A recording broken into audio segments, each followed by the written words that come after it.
All right. So I would. Okay. So we should be live now. If you can go ahead and share out the links.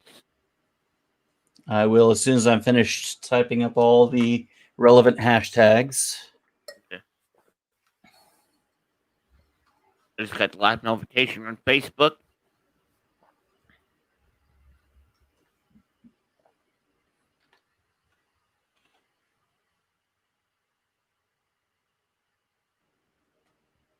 And then I'll start whenever we get ready. I'll do the countdown, and we'll start introductions.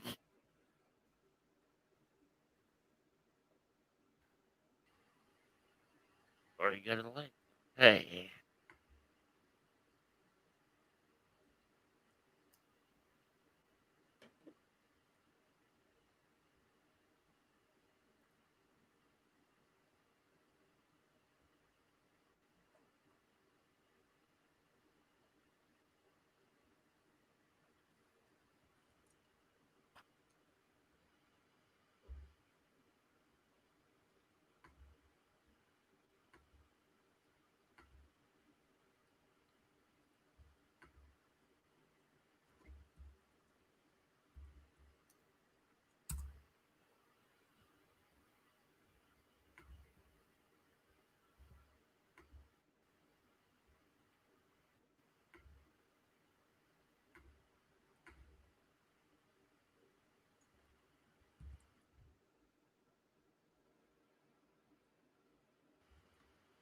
Dun, dun, dun, dun, dun, dun.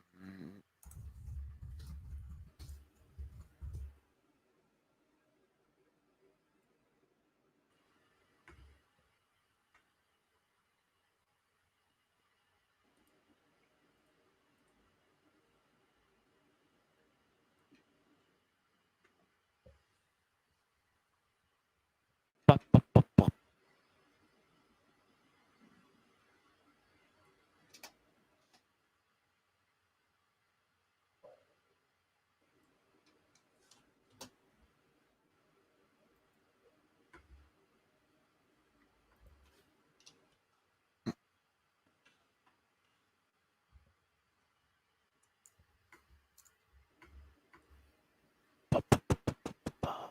All right, shared on Twitter.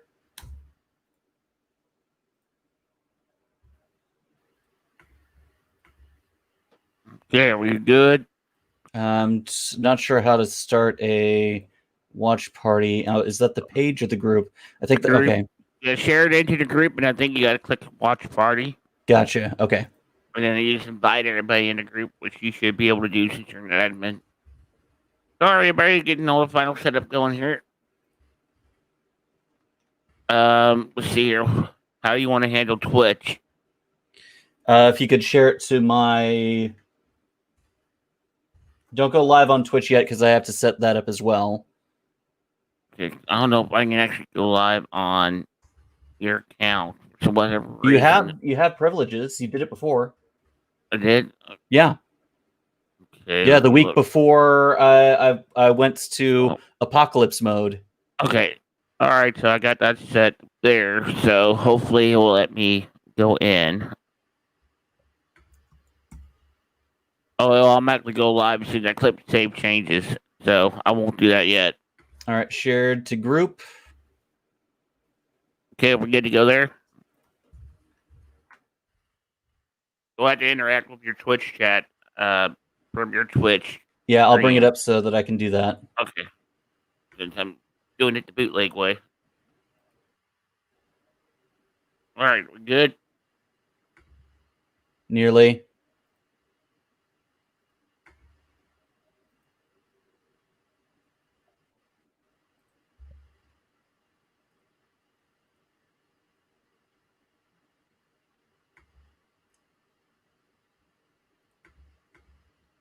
Hello, everybody. We're just getting set up here. We had to start the show so we can share everything out with the link. We'll be ready to go here in just a moment. Hang tight.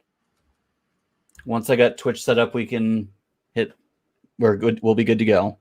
Okay. Let me know as soon as you're ready. Yep. Edit stream info.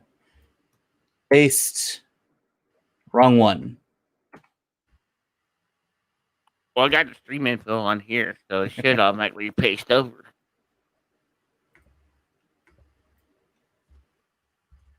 Star Trek we Lower go. Decks, Star Trek Day, Phantom Menace. Podcast. Done. All right, hit go live, and I'll let you know when it's up. All right, we are live on. We should be live on Twitch.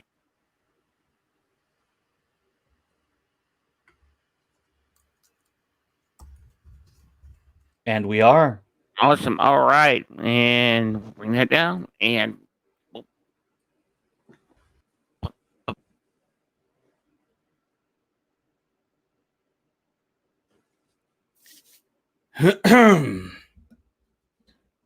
Mandalorian Season 2 is announced. CBS celebrates Star Trek Day, and the Fandom Menace is owned again. All of this and more tonight on The Real Super Geeks.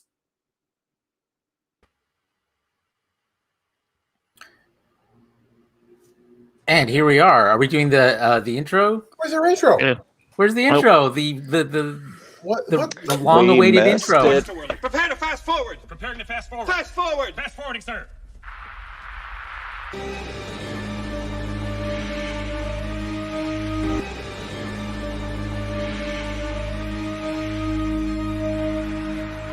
Oh, Ronan. I had no idea I could feel this way. We're nearly merged now. No, go past this. Past this part. In fact, never play this again. We almost finished the enemy opener. All right, so first There you order. First, Oh, first Sean, order- I never knew I could feel this way. Holy shit. Get Justin some coffee. Get Jason some electricity. So, yeah. I Alrighty. completely blame Sean for he just forced you to witness, folks at home. So, please send complaints. Put up the complaints thing, Justin, because the world needs to know whose fault it is. There you go, folks. Use the complaint. Sean Lodge has your been torturing complaints. all of the Star Trek groups for the last few days with that meeting from Star Trek Next Generation. So I thought it fitting that I should torture all of the viewers. Oh, yes, because that kind of pain should be shared, right?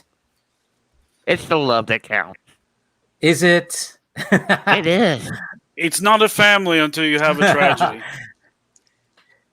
Oh, that's true. We got it we got it in spades. So welcome, folks at home, to this week's episode of The Real Super Geeks. It is September 4th, the day that we are recording this episode of our podcast and doing it live, obviously, on Twitch, Facebook, and I think YouTube as well, Justin.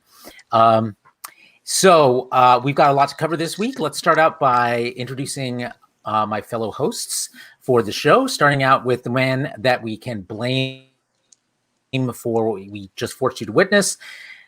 The man without the pants, I assume this week as usual, Sean O'Halloran. How are you? Other than muted. Yes, Sean, Muted, talking to you. You're muted. You're muted. You're muted. You're still Sean muted. has failed. You're still good. And I there had you to, go. I had to unplug my microphone like 3 times. My volume on the earphones went down to nothing. I was like, "What's going on here?" So I didn't hear a word that you said. So, what was the question? How are you? Pants. None. No pants. None. And None. And I'm worried. doing okay. Are we going to I'm be doing pretty forced to watch the whole Beverly ghost candle sex scene from now through at least No. Halloween? No, please. No. No. Because With different I I beg have a of feeling you. we are. I beg I'm just of you. saying. Why not? All right. Well, I've see, never this is what seen scares such me. pornography on TV. Never. Well, next week it will could be be the one worse. from It could be. I could be said in both the office, pornography. Moreville. This I is could where be- you It play could be the goo character from the Orville. This Yeah, I is where could you have play done the Greta. Greta It Thunberg. could also be the ghost character from Grey's Anatomy. Oh, You I guys think are we missed that weird. episode. Son, what Yes. were you trying to say? I said this is Yes, the son, point what were where you you gonna play the Greta Thunberg clip. How dare you? Yeah, really. How dare Why? all of you. How dare it's not? Is the question we should be asking. Thank you, As- Raul. as the- Now, every time I as- think of Sub Rosa, I'm also going to think of Grey's Anatomy. Thank There you. you You're go. welcome. You're Infinitely welcome. paired. And on that note, then, I'm going to ask Raul how he is. Raul Padron, how are you doing this week? I assume you're wearing pants. I am wearing shorts. Well, like usual. Oh, okay, yeah. Well, what and they- you're it's looking what mighty they- sexy in that sleeveless number Well, today. thank you, Carlos. Thank you. I didn't think you were into just bears, saying. but I can change them. I can change them. Mostly into arms, I would say. Arms, like arms. Yeah, true. Anyway, how are you doing, Raul? I'm doing good, man. It's been a challenging week, but something released that I'll talk about during my section of the What Are We Watching, and Okay. I'm very excited for it. All right, looking forward to hearing about that. And let's go to our stalwart producer, Justin Burton. Justin, how are you doing this week? I'm doing pretty good. It's been a pretty productive week on my end. I've been doing a lot of gaming, Space Engineers, pretty much all week. Addicting game. If you get a chance to play it, try it. It's pretty much Minecraft in space, but once you get into it, it's hell fun. Everything's better in space. And rejoining us this week, after us missing out on him because of the weather and the climactic aftermath of the weather in the Midwest, is the eyebrows of doom himself, Ross Bullock. How are you doing, Ross? I am so glad to be back. So glad to be online after being essentially off for about a month. I was only out of power for a week, but it was rough. So I'm glad to be back. Celebrated the lady's birthday today, so I am in pants, relatively dressed up for her, and in a bit of That a doesn't seem 90s right. mood today. So I've been playing a lot of CNC Remastered, and as in the spirit of that, thought I'd show this off. If any of you guys remember this fun little beverage from the 90s. I do. What was it? I'm sorry. I don't remember that one. Hey, if What it was ain't that? Zima, Again? I don't Show that remember up. it. Balls. Oh my god! Do you have balls? I got balls. Isn't it pronounced You have balls? Like, do you No, have it's pronounced balls? balls. you have big balls and cannot lie? Is that what you're going with? Some other And brothers he's tried to got deny. big balls, and she's got big balls, and we have the biggest balls of them all. Which makes me want to find out how Sun is doing this week. Sun, how are you doing? You also are recovering from a bit of weather, are you not? Not how I thought it was going to go. Not how I thought it was going to go. I mean, the Daleks have balls, but that's on the casing. Oh shit! As for recovering from the weather, Laura really didn't affect us all that much. Oddly, she devastated more of Louisiana than she did Arkansas. So, All right. Well, I'm glad you're still in one piece. but that doesn't mean that the past week hasn't been its own version of hell. When you have an excruciating toothache and can't go to sleep. Ew. Oh. Been there. Yeah. Have you? So What kind of I'm pain losing relievers are you that. trying? Well, at this point, I'm waiting for the dentist to get back from vacation so I can go get it removed. And We'll get a chisel and some pliers, and we'll take care of it for you. So what I'm on right now is basically Tylenol. It can Get help. yourself Motrin. How's That that is working? the Yeah. drug of choice. Yeah. I can't For the think military. The powdered form of Motrin's the best. If you can find it, get that stuff because you can get it as a powder and put it right on your tooth, and it'll fix it right up. Stop Why talking about are- gaming. why are all will these- cure everything. Stop Why are talking all about- these men lying to you? You need weed. That's what you need. I don't know about Marquise. you, but whenever I've tried it, it actually makes the pain worse because I feel it more. You smoke weed, Carlos? I have in my sordid past, yes. I'm not lying. I'm Stop speaking from talking about experience cheese. from the recommendation to me by the lady. Thank you. So here's the thing. Lying Here's to the you, thing. would they? So much stuff affects me in the opposite way. I kind of have this weird feeling that if I ever had weed, I'd be one of those angry weed people. Angry weed people. You can I've be never angry even on seen weed. it. Exactly.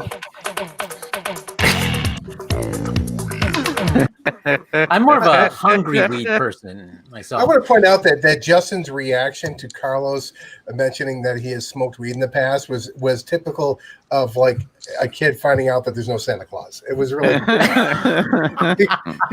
he seemed pretty heartbroken about that whole thing. What did you have shattered my world? What has happened? What? Considering Carlos's location, I'd be surprised if he hadn't. Yeah. That's true. I haven't Man, recently, Andrew. but anyway,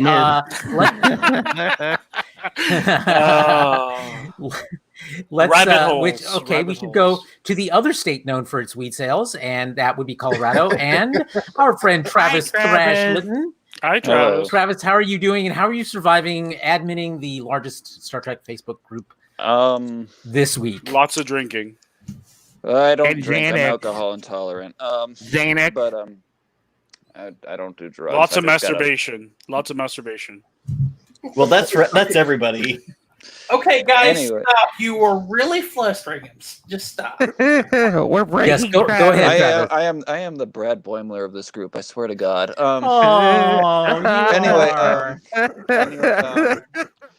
Anyway. Wait, who does that make Mariner? Who's the Mariner of this group? Son. Sean. It's been a week. I haven't been focused too much on the Star Trek group, mainly because, as you may recall, last weekend I helped my sister move out of her apartment. So we've just kind of been, she's temporarily staying here, and we're just hoping that she can find a place. There's been some new developments, and I have no idea what the immediate future holds, but, as far as her settling in here, things are going pretty smoothly. We actually watched some more Neil Breen tonight, so... Oh, yeah! Wow. Well, there you go. That'll be some fun. There's some fun things to talk about in our What Are We Watching later on, and as well as another movie, which... Time to spin up the fidget spinner. Yeah, we always call them to break it at least twice tonight. So. All right, let's find out how. Let's see. I think we've checked in with everyone. Yes. Oh wow. Yes, we have. Awesome. All right. Well, let's dive into the topics of the week, and let's go to one that when I first saw this come up on my newsfeed this week, I thought, well, that's kind of a cool thing. Little did I know that, as with most things, modern and Star Trek these days, it would turn into a snowball into a huge controversy, and that is the announcement that came out of CBS that September 8th is Star Trek Day, and they will be doing 24 hours of Star Trek related stuff online, including panels from I think all of the series, featuring cast and crew of each of the series. And you think that would be a great thing, something to celebrate. Star Trek for everybody. Everybody has Star Trek they love. And of course, it is for everybody here. It is for everybody here. Yes, thank you. Wait a minute. Before we go any further, Sean. Yeah. You have Baby Yoda beer. What? Oh no, it's a mug.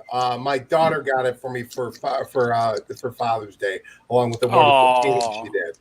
And it's honestly the best mug I've ever had in my life. I can put either a cold or hot drink, and will maintain its temperature for more than 24 hours in it. It is fucking insane. I love this thing. Wow. Put the link for that in the chat, because I want to get one of those. Not just because of its Baby Yoda, who's cute as all get out, but also because I like a good insulated, Yeah, mug. I'm shocked at how good this damn thing is. It's like I usually lose this thing. I'm never getting rid of this. My child. you gotta love insulated mugs. They're just so great. Yeah, they're pretty cool. So let's talk a little bit about Star Trek Day. The controversy that came up, of course, they put out a lot of promotional art for this, and one of them was this poster that featured a bunch of the different characters from the different Star Trek universes, and a lot of people struck out against that poster, a poster of all things, because Captain Kirk was too small, Michael Burnham was too big, where was Jonathan Archer, etc., etc. Of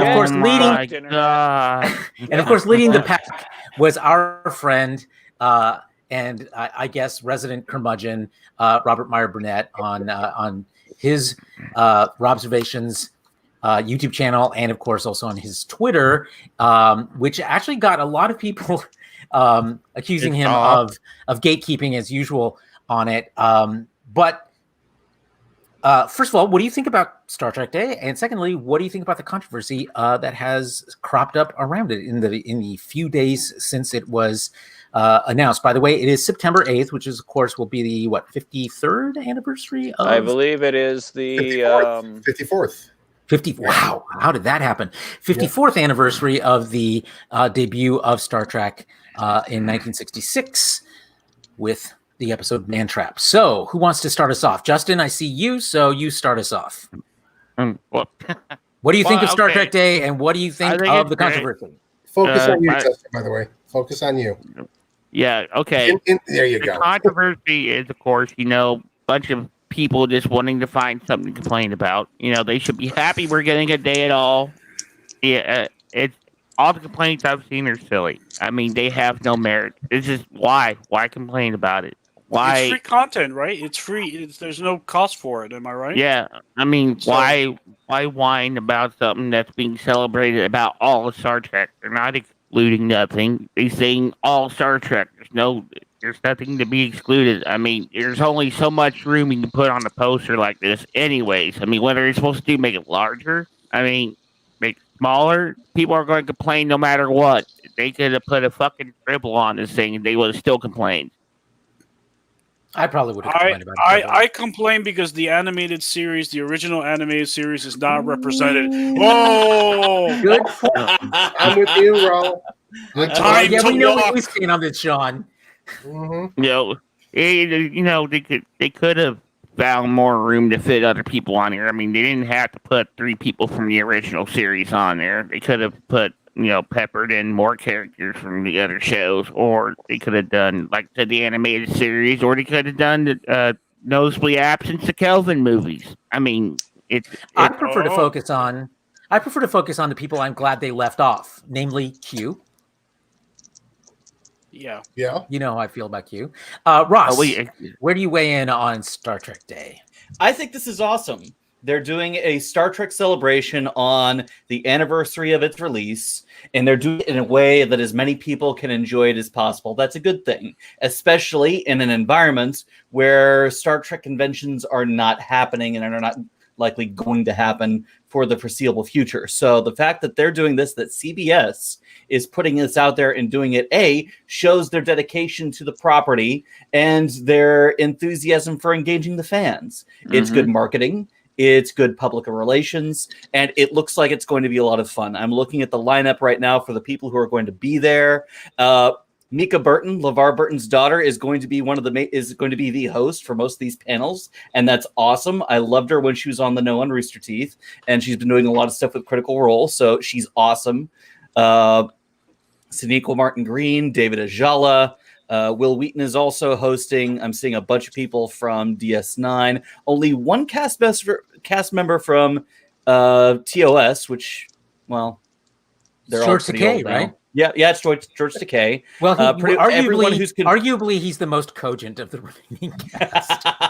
Yeah, pretty much everybody who's currently involved with New World is going to be there, and that's a panel that I'm really looking forward to seeing because we can finally get some more information out of it. I think that's going to be a popular one for sure. Oh, yeah. As is the Lower Decks to find out what more is coming. Also, with not a lot of representation is Picard, where we've just got Patrick Stewart and Jonathan Frakes. Which, I mean, if you're going to only have 2, they're kind of best to have. True, but I would have liked to see the guns. Yeah, I'd like to see more of the writers and the production staff there too, to kind of give some insight, just like we're getting for Lower Decks and Strange New Worlds. We know who Travis would have preferred to have seen on the panel. Yes, of course. Sure.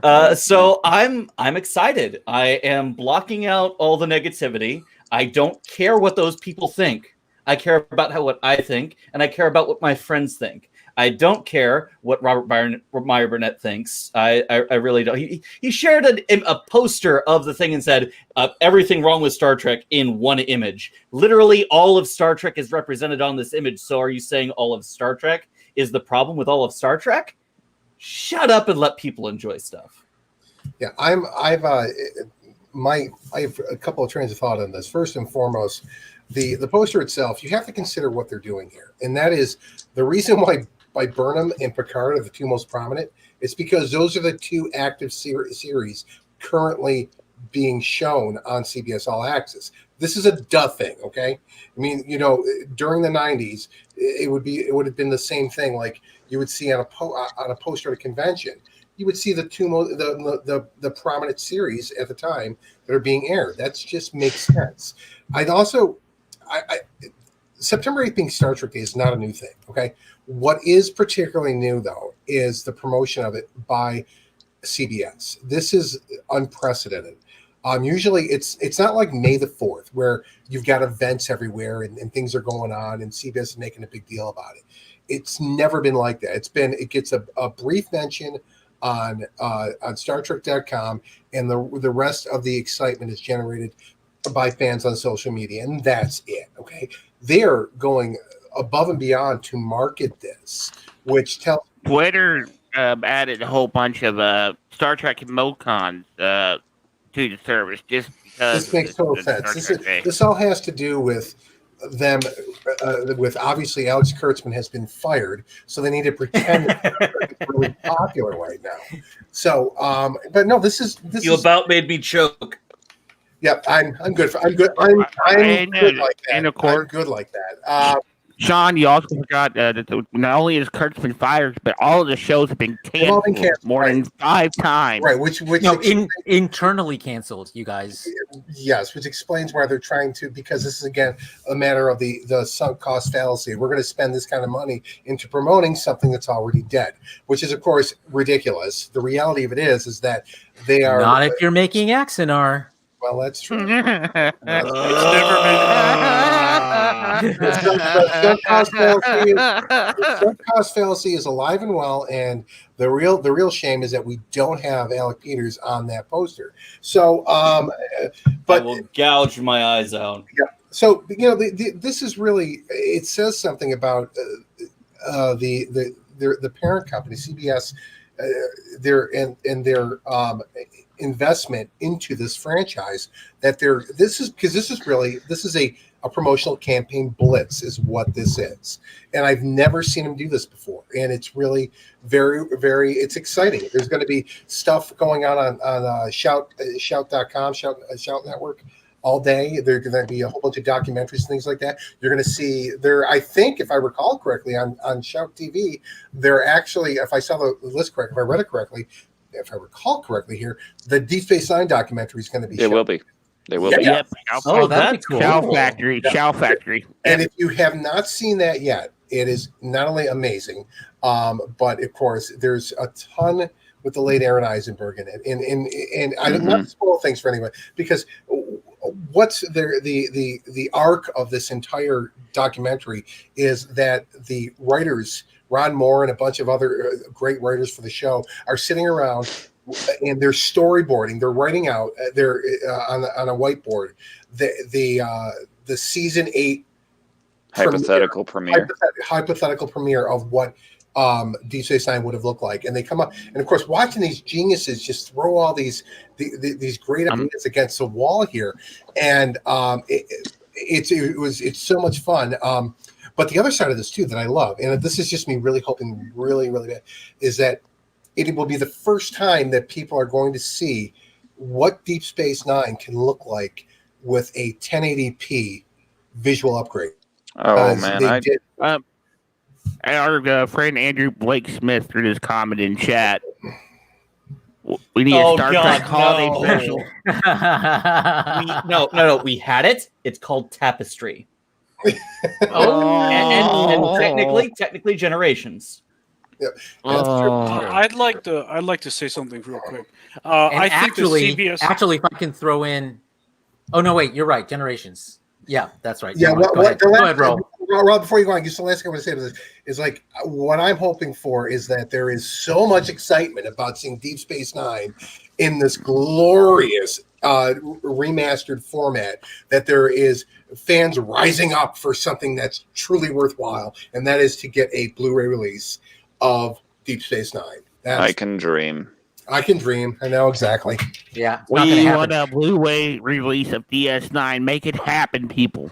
Carl, stop shitting Yeah. on my reviews. Thank you. Sorry. You know, Raul the only wanted to way say that I think something. it will happen, although I don't know that CBS would go for it, but people are doing it. I actually have a friend Right. who does CGI work, and he told me that there's like an entire network of people who are upscaling the DS9 and Voyager into 1080p. And of course, you have 7 seasons worth of material, so it'll take a long time to do it. But people are doing it. There's AI that is very good at doing it. There's people on YouTube that can make the animations and make the shots beat by beat, all the shit animations that look so good in HD. Right. I mean, this is the problem with Deep Space Nine is that the problem at the time when they did TNG, it was revolutionary because basically what they did was they took all the 35 elements. The problem was the special effects. Okay, so because the special effects were all composited on a standard 480 videotape because they never foresaw a future where you would have this kind of high resolution displays on people's TVs. So while they shot the show on 35 millimeter and they shot the individual effects before compositing on 35 millimeter, they composited all the effect shots on standard videotape. So what they had to do with the remasters of TNG is go back with those and get all this individual VFX shots that were uncomposited together and recomposite them into I believe it's in 2K right. to do that. So that becomes problematic for Deep Space Nine because first of all, it was a very expensive process to do that, and it did not sell nearly as well as they'd hoped. That's really where the problem is. The problem is it didn't sell well. Right, but there's a technical problem. Okay, we need to let Raul go real quick. Okay, go ahead. Okay, so I think that CBS took a good look at what Time Warner did with their DC property, DC Comics property, in the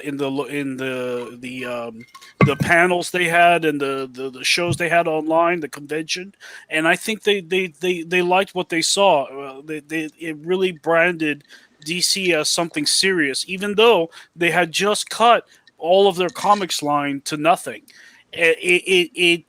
It still impressed the market enough that it actually moved shares on the stock market.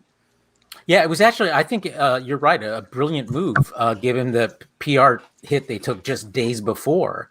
Right. They managed to rework the narrative in their favor.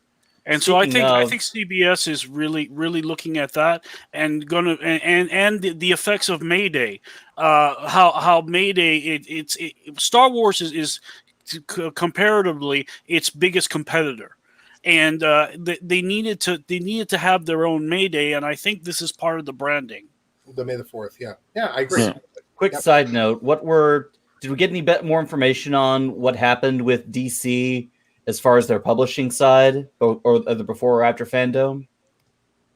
No, I haven't seen any. We haven't seen anything else pop up other than initial news stuff. I've been isolated for the last month, so if I'm missing something, I'll probably ask about it. Yeah, no, there hasn't been anything new. I suspect there's a lot of fallout that's happening, and figuring out what happens next. So, Jason, if you're watching, you told me so. Jason, he did. appreciate that. Yeah, one quick follow up on the whole thing with Deep Space Nine here is that Let's make it quick because it's off topic. Go ahead. Okay. The technical side is problematic because they did a combination of CGI work and physical work on that show. The other side, but what's interesting is what Carlos has pointed out is that the technology for upscaling has come so far in the last decade that it is in the last 2 years. Right. It is possible now to make an upscaled version of the original content without actually remastering it. If you understand what I'm saying here, the software is that good now that it's actually possible, where that was not possible 10 years ago. Yeah, that's really true. My friend who I was talking to about this said they're doing it off of their DVDs, of the DVD footage, and getting really, really decent results. So good point. So here's a theory I want to throw out and see what you guys think, which is kind of piggybacking on what Raul was pointing out. Here's my theory. I think that this is an early warning sign that we are not going to have an STLV come December, which will be smack dab in the middle of flu/COVID season. Opinions? I think you're right, because I mean everything else is canceling. I mean, still canceling. I mean, they're trying to get Sports Fire back up, but in reality, convention setting like STLV is just not safe to have right now. I honestly don't think that the two are directly linked. I think it's a matter of playing it day by day on this with that. However, I think the entire COVID-19 pandemic situation is the impetus for this. Absolutely. Just not a direct warning shot. We're giving you this because we're not going to be able to do it in December. I think it's more of an issue. But I think it's a trial balloon to see what they can pull off virtually and what kind of impact it has, so that if things do go down, or rather don't go down for STLV in December, that they potentially can find other means to do similar things with some sense that they'll get an audience, a responsive audience. Wouldn't it be up to Creation and not CBS? And one can't really do it without the others. So Creation doesn't want it. Creation has the license, but Creation's the one who runs and organizes the convention. CBS only recently got involved to kind of tighten up the licensing elements of it, because up until the whole Axamonitor thing started, it was kind of a Wild West, and it would if you bought a booth, you could sell stuff. It wasn't until after that CBS started cracking down, saying licensed merchandise only.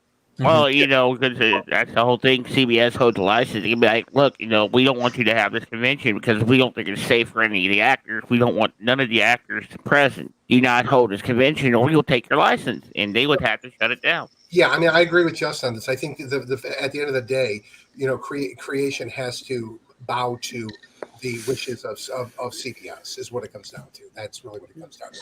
Yeah, it's an unequal partnership. Of course, that has to happen. Right. Sort of. I would like to state thank you, Carlos, because now I have Bugs Bunny and Daffy Duck arguing in my head.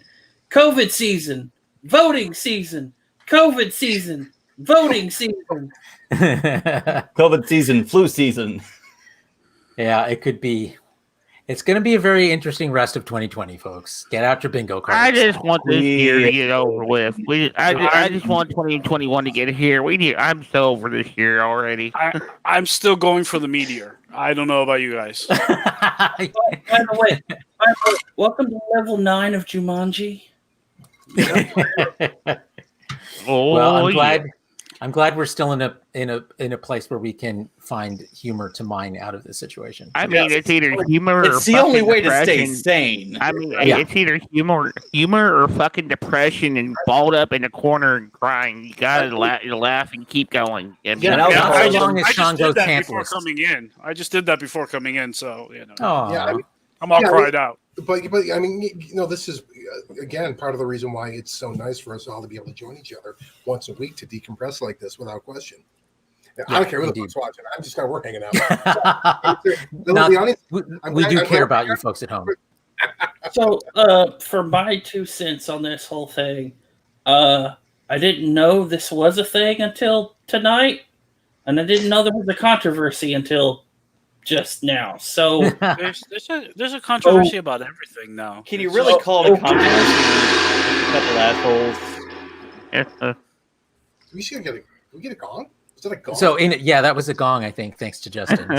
Stalwart Justin. So did you have any then quickly formed opinions, son? The only thing I looked at the website and it's like, oh, it's being hosted by Will Wheaton. Okay, pass. Mika Burton. Only Don't forget about Mika Burton. yeah. I can't. Will Wheaton is there for 2 panels. It's Mika for the rest. I can't stand Will Wheaton at all. Well, I important- danced with him very slowly while he was surrounded by nerds.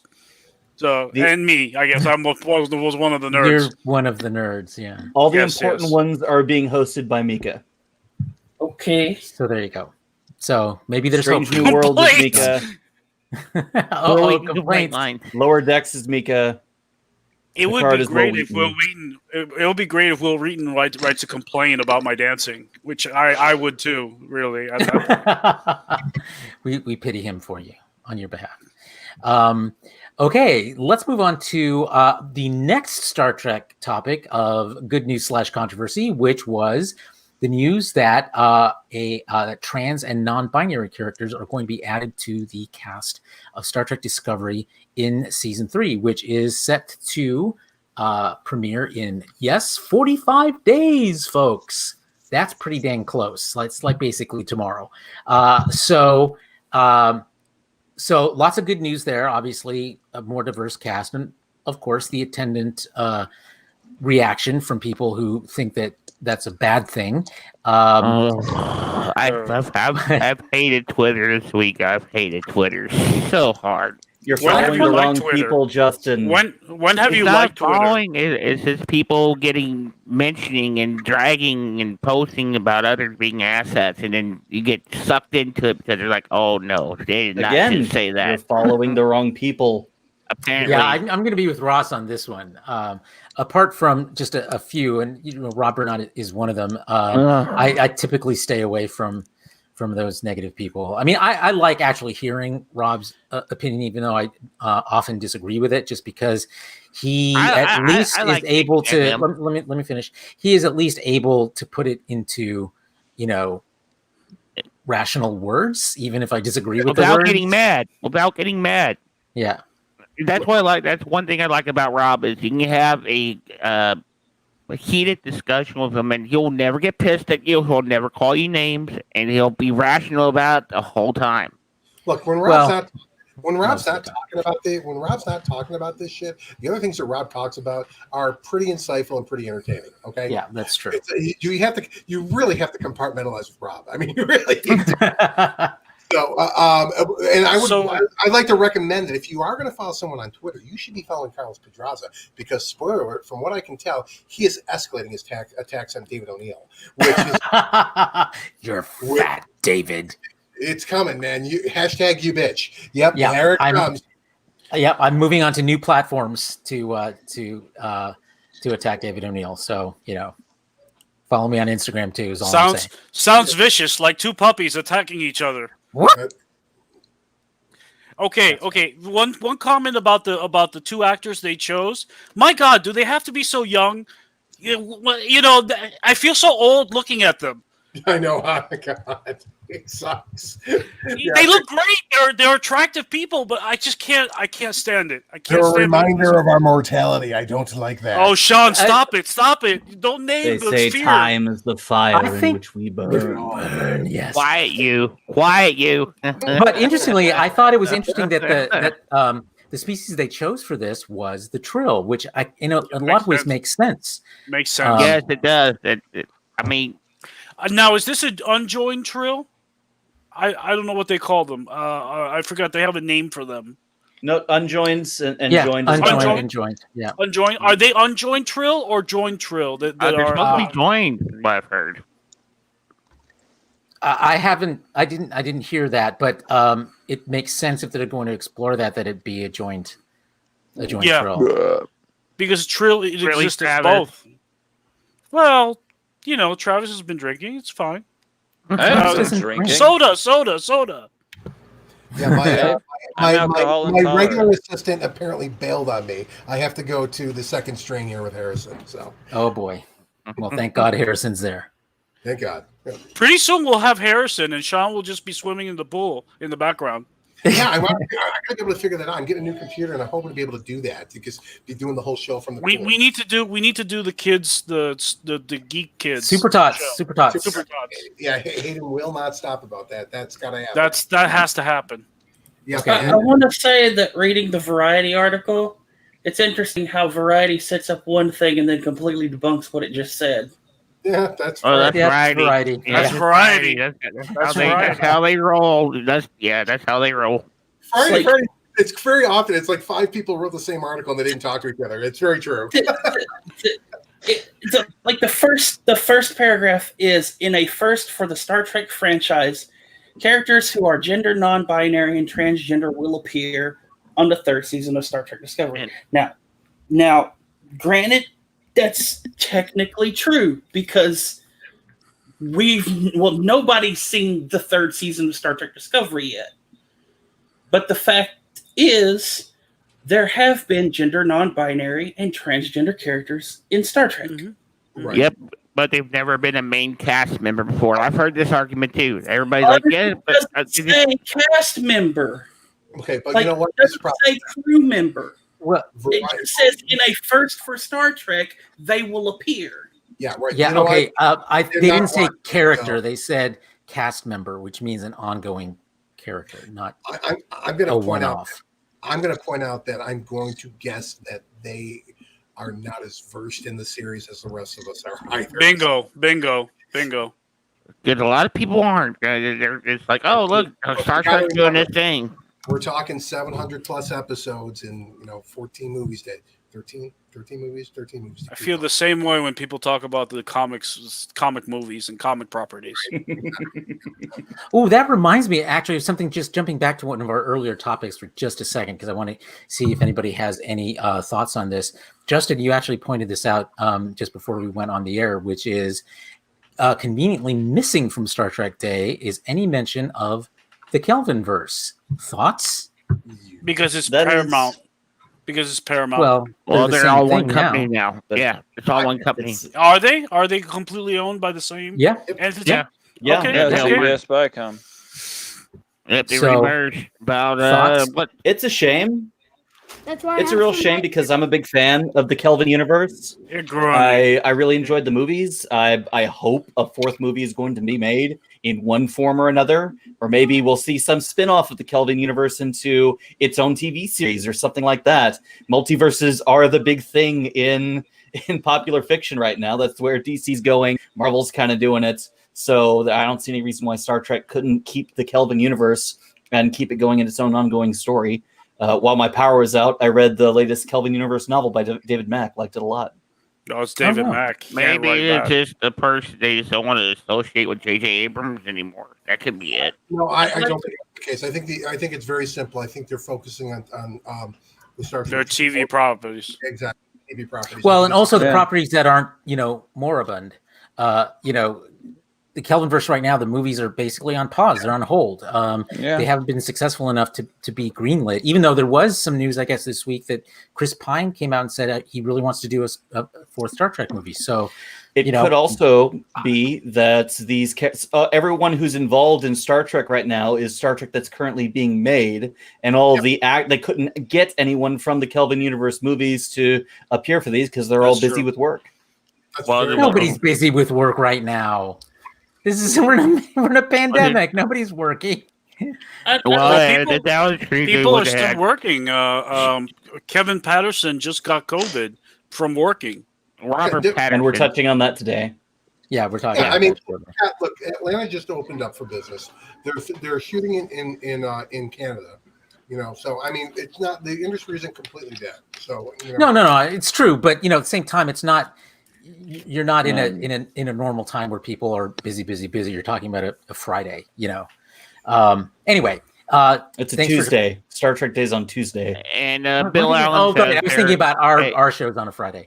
Carlos, Bill Allen says there's been 4 or 5 false starts on the 4th Kelvin film, and the whole hang on, there we go. The whole Paramount getting bought up thing with the Trek Day about celebrating stuff being actually made. They don't want to jump the gun with announcements for a 4th one. They haven't even got all the details. Which, That's you know, wise. that's Bill good. Allen. Yeah. Bill Allen. Yeah, no, False I think that's 10-yard right on. penalty, first down. Except for the part that nothing actually, as far as a theatrical film, is currently in development. Everything's been put on pause. That doesn't mean it's stopped. It just means that it's not like something's going on behind the scenes and it's just too early to announce something, because that's not what's happening right now either. But they're just trying to figure out where they are and where they can possibly go in the future. So, but yeah, I think essentially Bill's right. Ross brought up a kind of a point where you're talking about the Kelvin universe crossing over into TV, but I actually like it in the movie universe because it's a more action oriented, thematic, fast paced series of movies. So I think if they rebranded into the movie version of Star Trek officially, not to exclude other movies from Star Trek, but to make it its canon property in the movie theater, I think that's a different story. We can talk about that. I think if they were to do the Kelvin universe on television, the only way I think it would be successful would be without the crew of the Enterprise. You do it the same way Star Wars has done with the Mandalorian, make it set within the Kelvin universe, but not without the crew of the Enterprise. That would probably be the one. Yeah, I would too. That would be very good. I'd like to point out two things. One, Raul said the Kelvin universe grew on him, just like Borg nanoprobes. Oh, and Andrew Blake Everybody Smith who went to summer camp knows what I'm talking about too, by the way.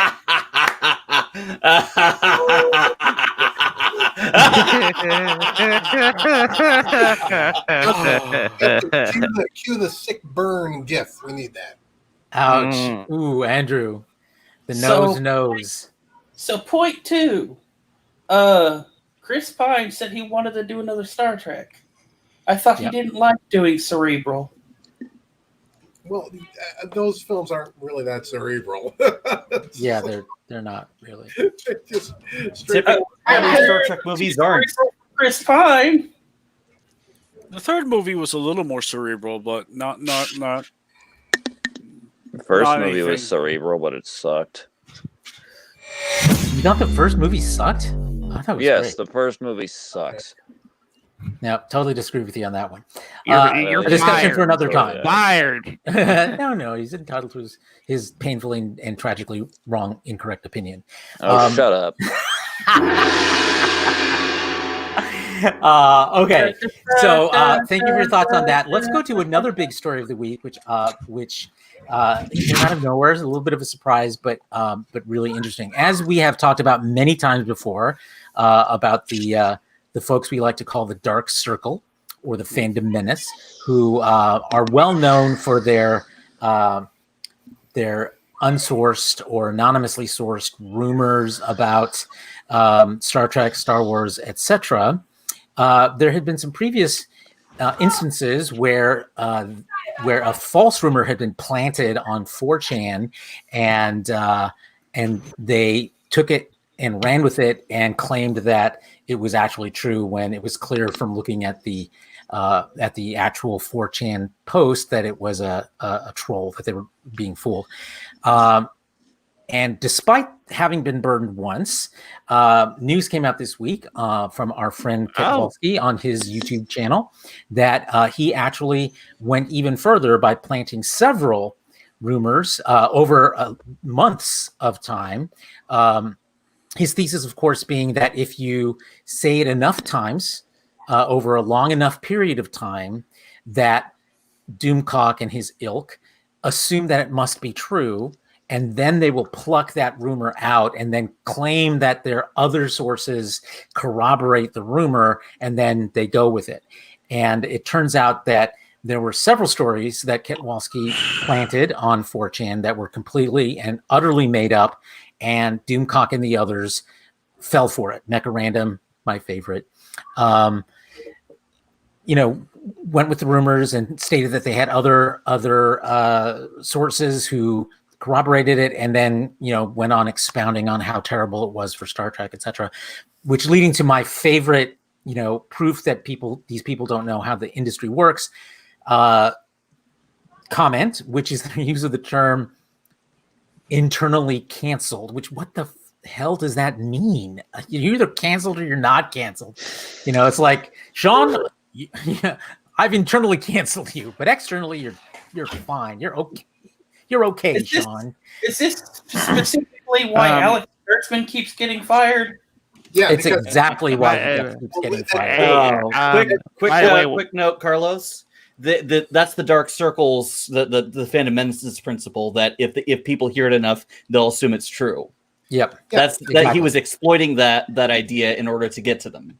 Yeah, that's what I was trying to say. Yeah. I point out that externally canceled is literally what they have said about Alex Kurtzman himself, that he's been fired. They're just letting him keep in office. That's literally what they've said. Yeah. When somebody gets fired, always let them keep their office. Travis, go ahead. These last couple weeks, I have just really come to terms with the fact that I am over this group of people for good. Good job. I don't know if, I know I've mentioned a bit about my own personal experience with them.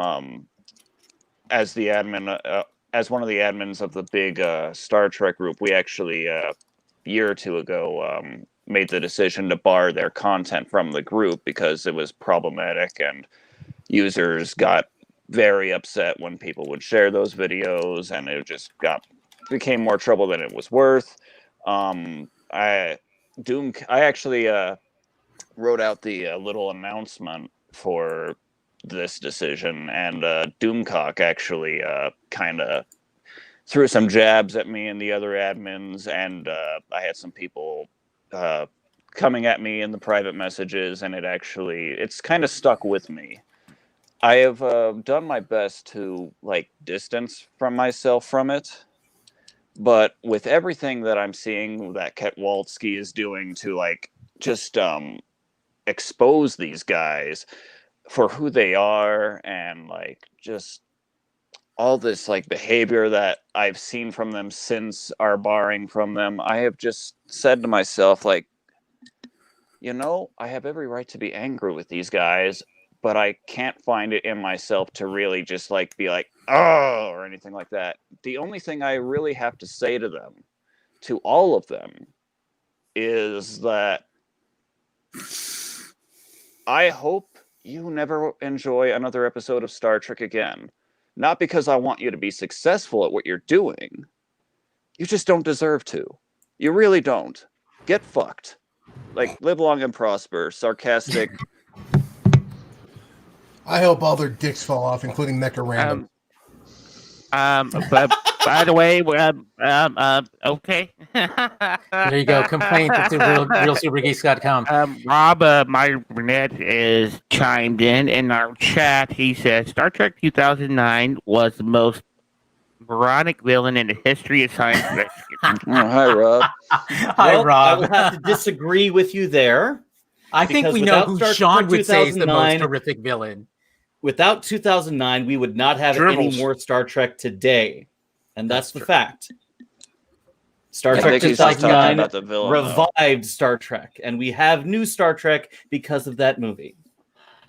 He's talking about the villain. Oh, he's talking about the Candle Ghost. Yeah, the Candle Ghost. Yeah, he missed the Candle Ghost. Look. Back to the topic at hand. We all know that the Fandom Menace has no repute whatsoever. That everything they say is bullshit. We were convinced of that long ago. So really what Kowalski found out with this latest investigation in Sting, and a brilliant long Kong, by the way, congratulations. Sorry we couldn't get you on tonight to talk to you directly.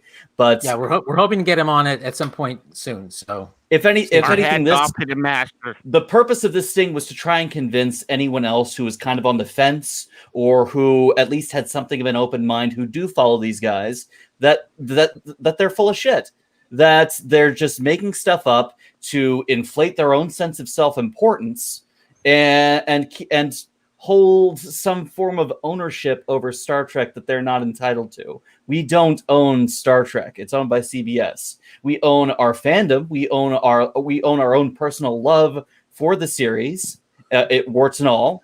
and it's there for us to enjoy. So enjoy it.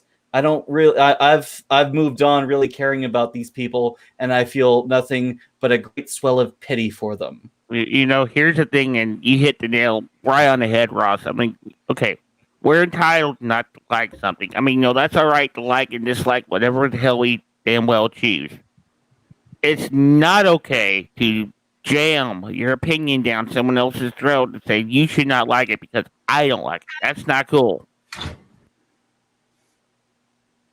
But I mean, that's exactly what the Fandom Menace says. Like, because we don't like it, y'all shouldn't like it, and you should hate it because it's this, this, this. No, you gotta let people make their own opinion. Yeah, but you know what? That's their point of view, and they're entitled to it. I don't think what they aren't entitled to is putting things across as facts that simply aren't. They're not owners. They're not owners. Yeah. They can't determine those things. And you can't say something that's not Star Trek just because you don't like it. It's all Star Trek. If you don't, They're entitled to their opinion, Justin. They really are. But they're not entitled to base their opinion or they're not entitled to harass the actors, and they're not entitled to racially harass. No, they're not really harassing the actors. They're just forced. They're just I think these. An overstatement. Sorry. Yeah, but go ahead, that's Travis. the point. They have their dislike. They have their disagreements with what Star Trek is being presented at today, and that's fine. What isn't fine is the fact that they are spreading lies and disinformation. Yeah, exactly. That do nothing to help the fandom and actively harms it, while enriching themselves and taking money from their fans in order to continue to spin even more lies. Nerdrotic with an ass. It's like they're politicians or something. Oh no! I don't know. That feels like shooting fish in a barrel. No, son. No. What? Tell me I'm wrong. That's why I drank. All right. I was about to dance. I was too, Okay, so there was another aspect of Ketwalski's report, which was very dark, actually. And to be fair, he does not report it as fact. He uses it as this tidbit of information as an example of what it is that Doomcock and his ilk engage in. And that, is unsupportable. And that is a rumor that he picked up on, stirrings in the Force, if you will, in other parts of, I guess it was Reddit, or was it 4chan? It was 4chan. 4chan, okay. About Doomcock himself, that he himself is also has another persona, pen name, but persona. Thank you, persona. And called what is he called? Like Commandant, Stormtrooper? Commandant. Right. Who's a very far right wing neo-Nazi espousing persona online, who has a very similar visual, very similar voice, does similar things with goggles. Yeah, exactly. And Ketwalski used this as an example, saying basically, if I were behaving the way Doomcock behaves, I would report this as a fact, the way that he reports these different Star Trek rumors as facts. And that's not fair. So you can't have it both ways. You can't say, well, you're wrong because you're calling me a Nazi, but I'm right because Alex Kurtzman is fired. So that has sent out various ripples, and Ketwalski himself cautions his viewers to not leap to any conclusions about whether Doomcock and the Commandant are the same person. But we did get a response from Doomcock to this issue, and who wants to tell us about that? John, I think you read it was it on Facebook? Have fun. Before we go any further, the only reason that Ketwalski found this is because it was linked on an information page about Doomcock, as if it was linking to his channel, and it was the Commandant channel. Mm-hmm. So Right. so nobody's sure if that was somebody who was in the know that they're the same person making a mistake, or if it was just someone actually screwing up and not knowing who the hell Doomcock is.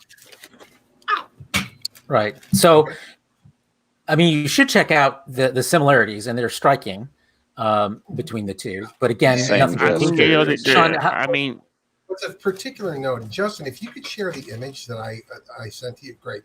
Blow that up if you could so people can read that. Okay, let's read this here. It says, funny, okay. He's talking about Ketwalski. Funny, some clown post what they think are lies on 4chan to hoax me.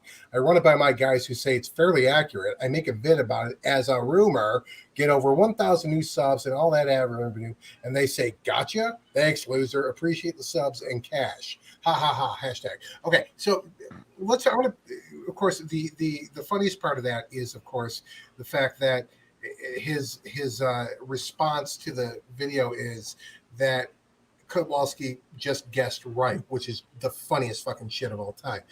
More telling about that is that the last part of that video was discussing the eerie similarities to the point where they don't seem to be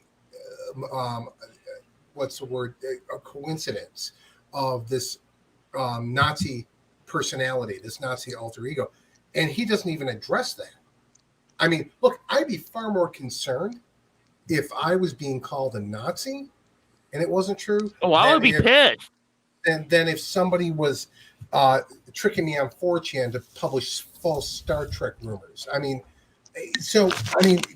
take that how you will. That's just weird.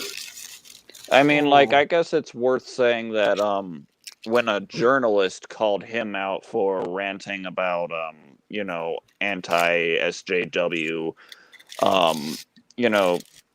I can't remember exactly what he wrote about, but Doomcock saw this article and accused this journalist of trying to ruin him and saying, I have always stood for diversity, and Gene Roddenberry's I remember that video and it actually angered me quite a lot.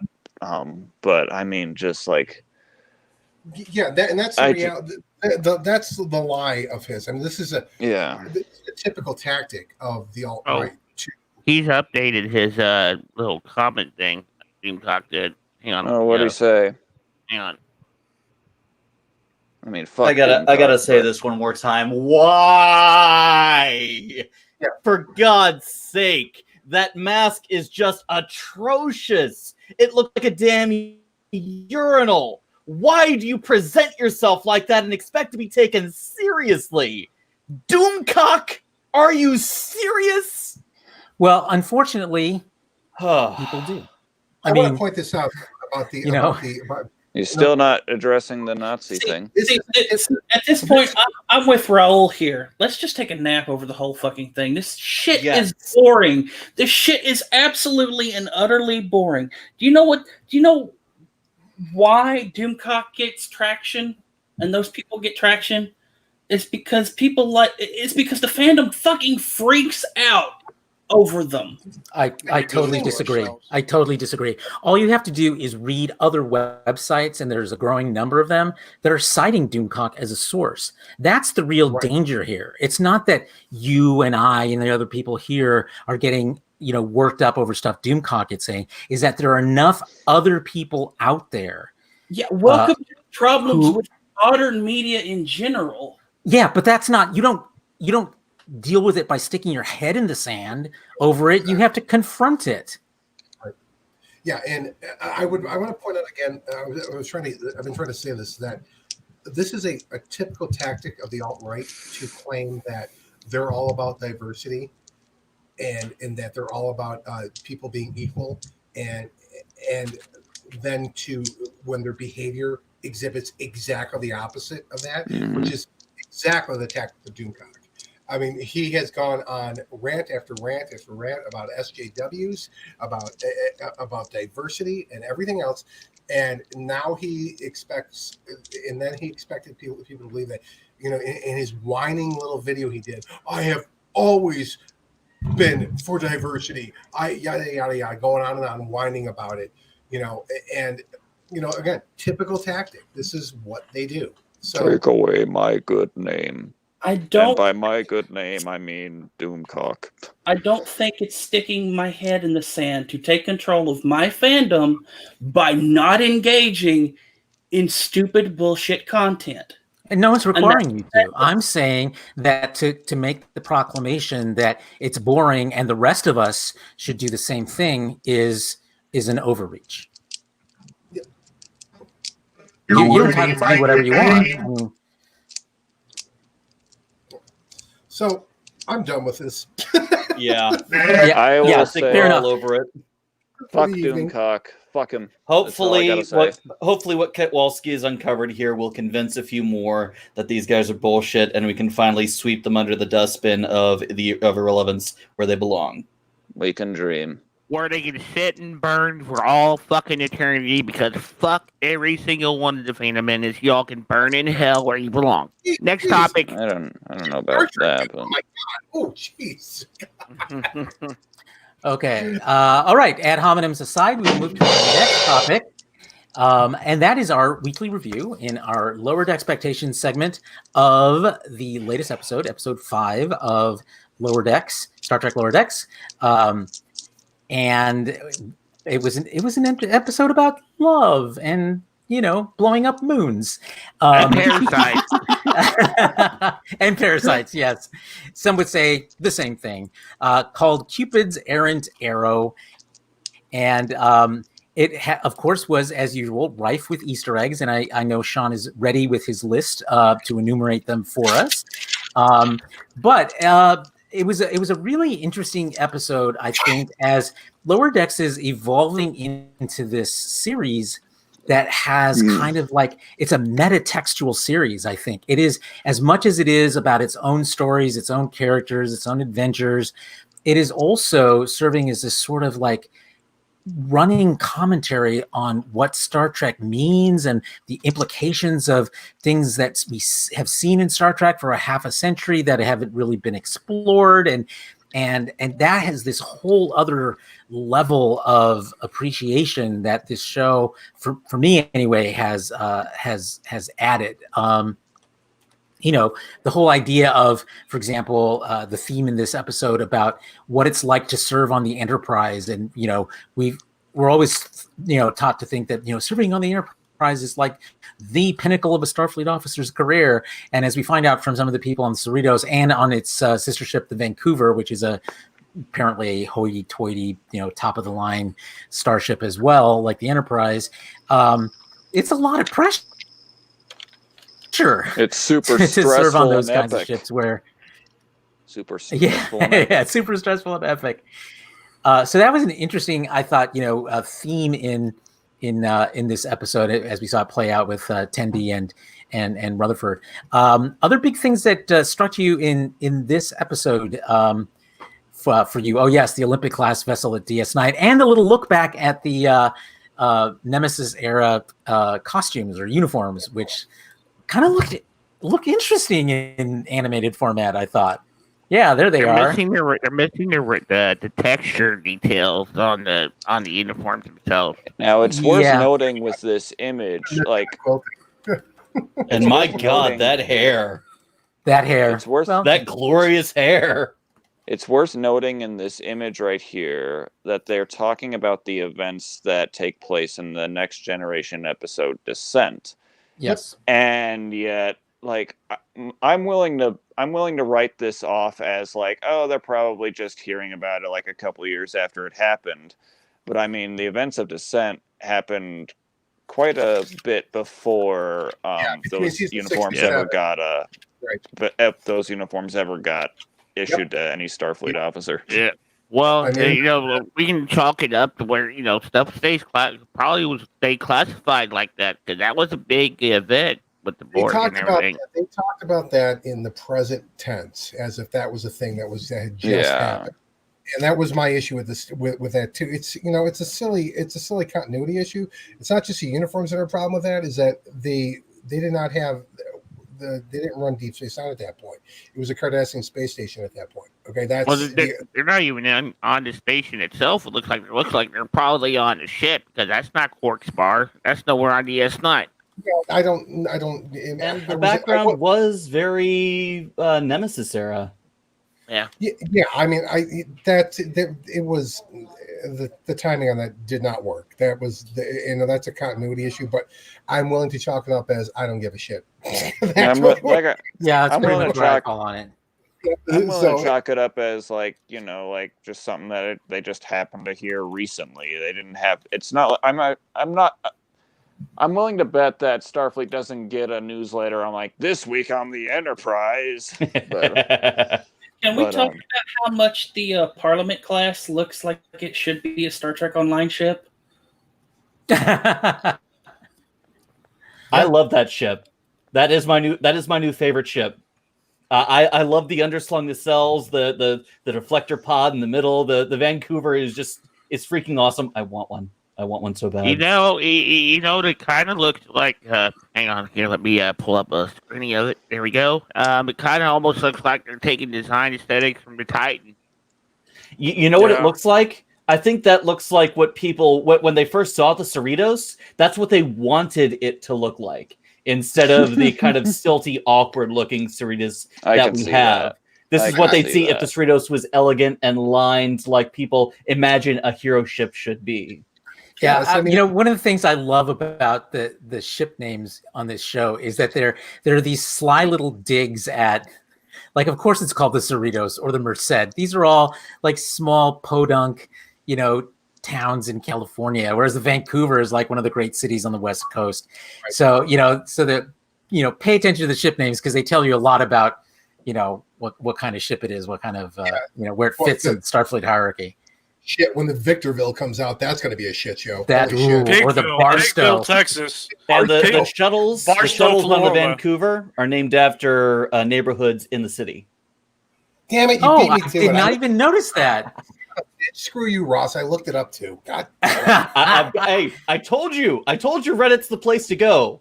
See, if I had looked, I would know that because I've been to Vancouver many times. But I love that angle. I love that angle. You know what that reminds me of? That's the Luna. That is the Luna class. That is Titan. Titan. It was a Titan that they're taking lines from the Titan. That is an elegant ship. I like it. Yeah, it's a nice the name and boy, does the Cerritos look terrible. Not terrible, just awkward. Look, awkward, yeah. Kind of like a 13-year-old at a school dance. That's what it looks like. The Cerritos is one of those kit bashes that they build out of spare model parts in the background, and the Vancouver is the Enterprise. Hey, Carlos, we got a complaint in chat. Yeah, how dare you, Carlos? I work by Cerritos, home of the majestic Cerritos Auto Square. Andrew, it is majestic. It is majestic. And those of you who remember the GNT show, Merced is the hometown of their former producer, Michael Medeiros. Oh, that's right. So the names of those neighborhoods that were shuttlecrafts were the Kitsilano, Merced. The names of those shuttlecrafts were the Yosemite. The names of those shuttlecrafts were the Kitsilano, the Fairview, and the Marpole. Those are all, again, as Ross pointed out, neighborhoods in Vancouver. Yep. So, I've been to Kitsilano. Anyway, and Bill Allen says the Star Trek series without continuity issues will not be a real Star Trek series. Right, that's true. Exactly. So that is very true. All they need is a time episode now. I've been hearing time episode and Mirror Universe. Do you think we're going to get those? Yes. Oh yeah. By the end, yes. Mirror Universe. Great. Didn't they think that wasn't one of the identities that the two were worried about? One of them a Mirror Universe double. That who was? And I bet you they'll have mustaches like proper Mirror Universe. Barb and Mariner were concerned about each other being. Oh, that's right. Goatee. We gotta have a body swap episode. Gotta have a body swap. We should have, all the women should have goatees too. That would be brilliant on that show. That would be and somebody they're Mexican. And all the men have exposed midriffs. We need a candle glow. So let's go over the A, B, and C plots in this episode and see what you thought of them. A plot, of course, was Bradward. We found out his full name is Bradward. I love the scene of Mariner running down the corridor, going Bradward. It's so perfectly awkward for him. It's just it really is. Did anybody else feel like they were watching Rocky Horror with Janet chasing Brad? You're so no, but now I can't unsee that in my head. Thanks a lot. Thanks a lot. So I've never seen it, so. So we had him, his love interest, his girlfriend, whom Mariner was suspicious of, because how could a woman that cool actually fall for Brad? My best friend, whatever. And then, of course, we had the B and C plots, which were Rutherford and Tendi, their T-88s, and being able to work on the far-famed Vancouver. And then the other plot, which would normally be the A plot in a regular TNG episode, and that's the fact that they had to destroy this moon, and all these different aliens were like, no, you can't destroy the moon, despite the fact that it will destroy our civilization. Destroying the moon will destroy our civilization. The banter that they had, that's so spot on with what's going on today. I mean, they nailed that so well. Did anyone else? It's just perfect from a drama standpoint as well. The moon can't plummet. That's something the government made up to control us. I laughed really hard at that. Oh my God, I laughed so loud at that. How perfect was that in 2020? How perfect was that? I mean, it's almost like they're prophets over there at lower decks. It was just so I loved the two people, the rich couple that declared themselves a civilization. Because they turned out to be the only two living on that thing. Such a wonderful punchline. We just redid the floors. We're the only two on the planet. Blow up the damn moon. Blow up the damn moon. Two people in your whole civilization. We're rich. Blow up the damn moon. Yeah. They reminded me of that couple in Missouri with the AR-15s. Oh my God! I was thinking the same thing. Oh my God! I don't think it's humanly possible not to think of that with them, because I think we all did. I would like to point out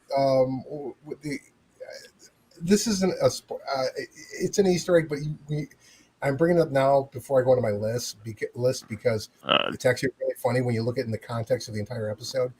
That Boimler starts off with a Geordie bear. And not for nothing, the Geordie bear was great. But when you think about it, Boimler's romance played out exactly like a Geordie romance on this episode. It was pretty much. Yeah. So it was such foreshadowing. It was brilliant. So. P.S. Is it Geordie romance like Isaac from the Love Boat, where every black woman that comes on the ship belongs to him basically automatically? It's not so much that; it's the issue of it never pans out. It comes fizzles. Either holodeck or some alien parasite. One's already married. One turns him into a marsupial. I've done some marsupials before. Yep, he had a fake. Let's not forget the fake relationship he had on Ryza that the Romulans planted in his head. That's right. That's right. It's poor Geordie. Poor guy. By the way, the Geordie teddy bear, actual product. Oh yeah, that's been out for a long time. Yeah, it's an actual product. Okay, now what about this? I don't know if I should show this, but whenever Mariner walked in on in the shuttlecraft or whatever, this thing. Oh, in the platform. Hey, we finally have context for that scene. Yep. And, this is what Star Trek has become. You know what? I think it's not a big box. I don't know, man. I was thinking that he's kind of packing a pretty big torpedo there. So it's average. No, for a Sean. guy. No, Stop it. No. Stop it. Listen to Travis. I love it when Travis gets righteous. You're the best, Travis. Denied. I tried. Stop it. Yes, that's true. That was quite a pointed part of the episode. Oh, Carlos! Boo. One of the running gags of the show that I really have appreciated is just how ridiculous all the aliens are. They're just so fucking ridiculous. They're But great. they They're draw great. them so well. It's so cool how they do it. I just can't wait for the cosplay with the aliens. exactly. Oh, that's a good point. We'll have to see those. And the truth of the matter is the way Star Trek cosplayers do this. Like, I remember, like, before the first season of Discovery even aired. This is in summer of 2017. We're talking 2 months before you saw episode 1. Yet at STLV, you had like everyone already making their own homemade Discovery uniforms, and they were really fucking good after just based on seeing teaser trailers at that point. So because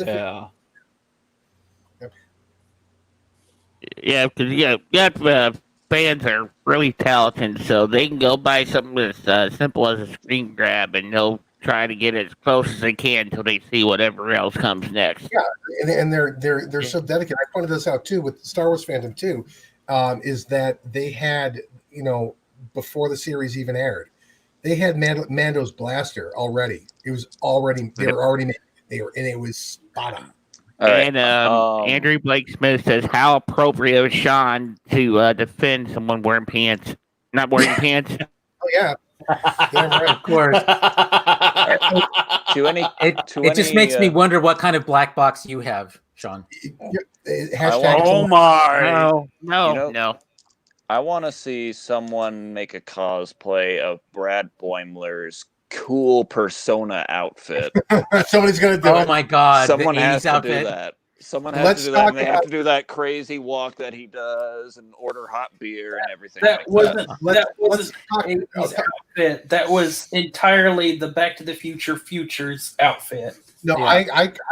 I picked out 3 distinct cool people on this, and you're gonna lose it when I tell you the third one is. The one was the Fonz, that was clear. The second was Mr. T, and the third was and it took me a while to figure out what it was, and the football confirmed it. That was Al Bundy's Polk High quarterback, is what that was. You've got to be kidding me. It's when he lifted the football that I was sure of it. I have no doubt whatsoever that's what it was. It's when he's walking through the door. You got to go back a little bit, Justin.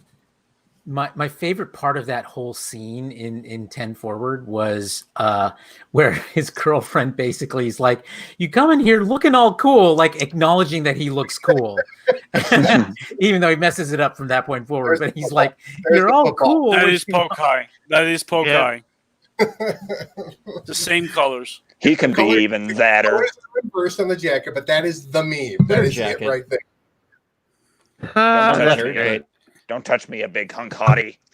That sounds so wrong coming from you, Travis. Okay, so before we go down Sean's list of Easter eggs, other thoughts on the storylines, how you're seeing the characters develop. I have to say, I'm going to start off on this one by saying, finally, we have a Boimler episode that actually expands his character.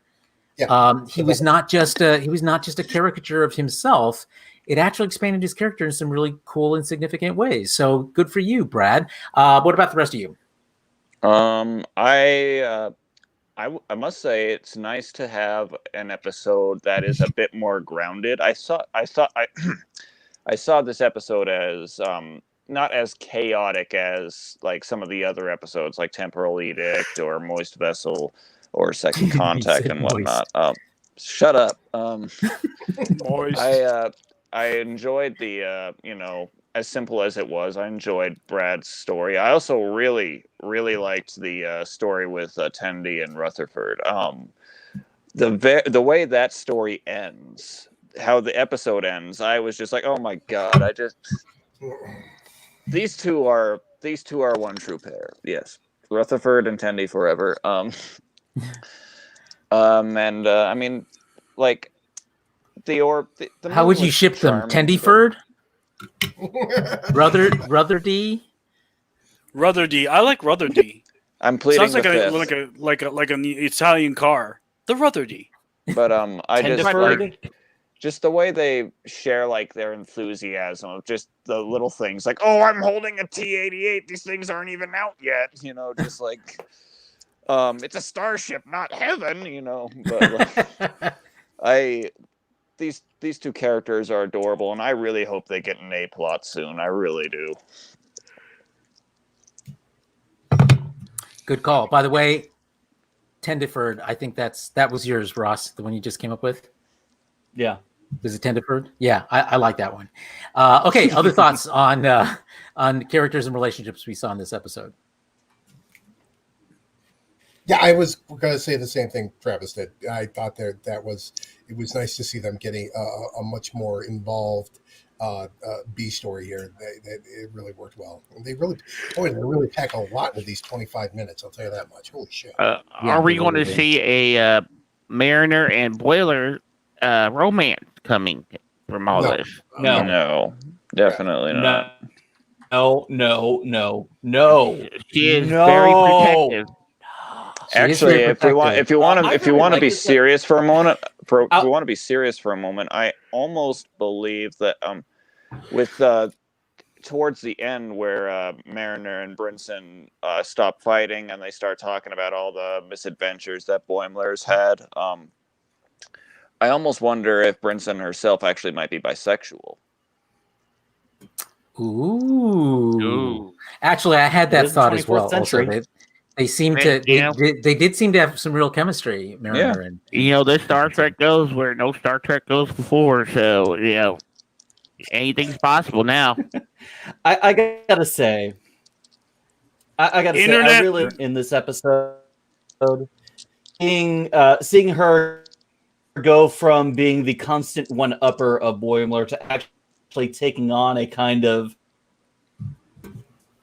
when she immediately becomes suspicious and starts looking into it, becoming obsessive. It was real nice to see her kind of on the back foot in this episode instead of the one who's always prepared.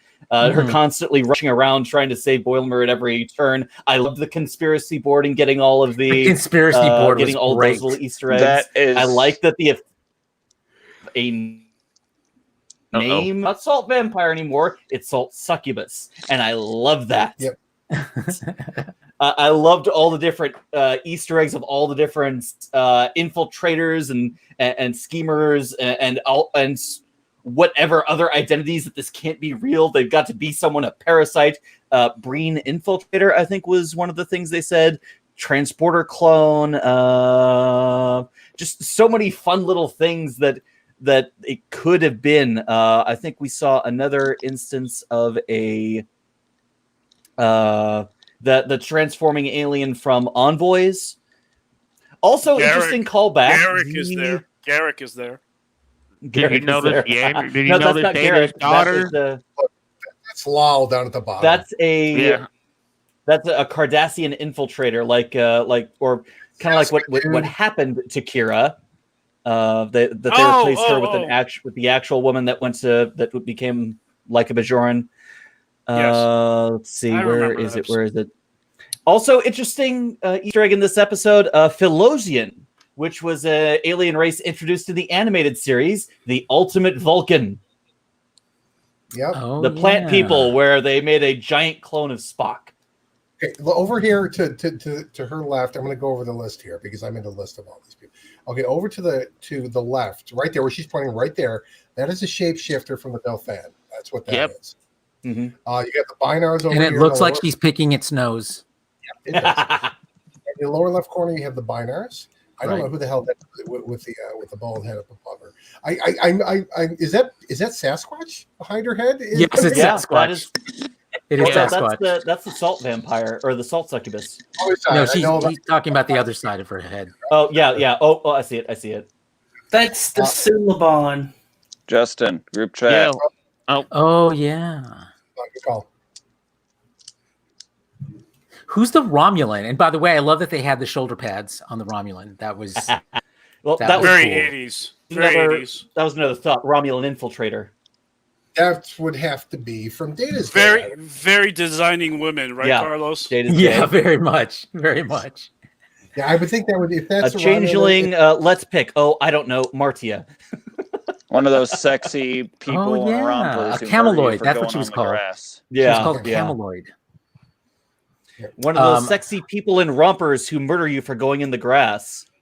Angel One. No, was it Yeah. Angel One? That's No, Justice. That's Justice. Oh, Justice, right. That was the one. And I hate that Yeah. episode. Oh, They didn't walk, they always ran or maybe everywhere. the Packreds? Yeah, you had Any the Edo, hat. you had the Edo thrown in there. You had there's a reptilian Zindi in there too. I don't know if you guys noticed it. Yeah. Oh, that's hilarious. Gotta love it. You gotta love it. Who You made this? got- Who made this? Who made this? I got in touch with James Hams, who I got it from initially, and he said it was made by an account called Fake Trek or something like that. There it is. But Trick. it's I love this image. I died when I first saw it. This So is the best. This is absolutely the best. Oh my Vendorian. god. That's what I was thinking of. The Vendorian was the shapeshifter from Envoys. Humpback whale got a. There was a humpback whale in there too, which is the best one. I'm like, Oh, what did the you fuck? notice they made a reference to a cetacean officer? Well, yep. you mean the fight? The Yep. Yeah, we're pretty much eliminating all of my Easter eggs right now. Oh, sorry. See, we noticed a few ourselves, Sean. Okay, let's go ahead and finish your Reddit. list then, because we got a whole bunch of other things to talk about tonight. So finish your list for us, Sean. Other Really, Easter eggs in the episode. Easter eggs and observations. One, this is the first episode that had no teaser. It had no opening teaser. That's right. I noticed that too. Yes. So I love that the moon can't plummet. That's something the government made up to control us. It's one of my favorite lines in the whole thing. I love. There's a great line, and I'm sure this is an Easter egg because, and you guys were. I didn't bring this up when you were talking because. What's her name? Mariner made the point. She said it's basically the same ship as the Cerritos.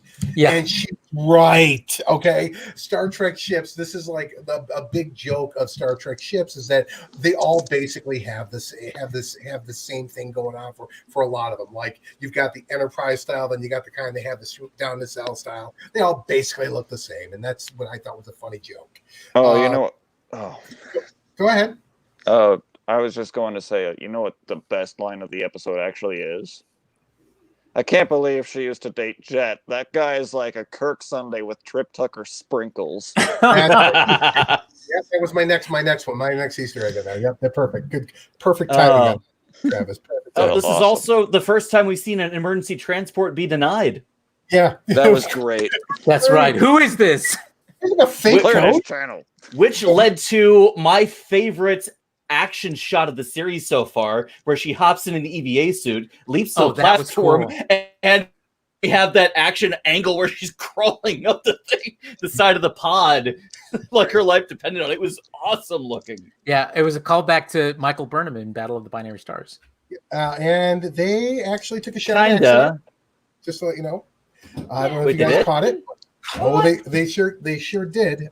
Actually, during the coolest guy on that. Earth Yeah, history. that's it. Yep, there it is. And the coolest guy in Earth history. There's sushi on the table. So there you have it.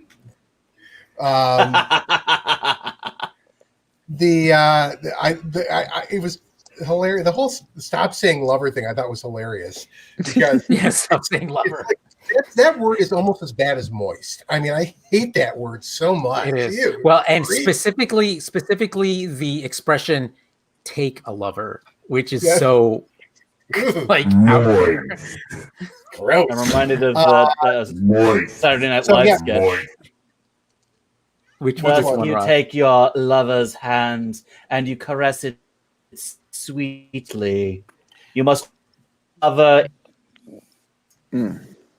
When and did we hold become it for as long as you must. When did we become those creepy people on YouTube eating a fake ear? When did that happen? Every single episode. Oh Jesus! So okay, so I pointed. I caught. I think we went through all the ones I caught here. The humpback whale, Zindi reptile we saw on the.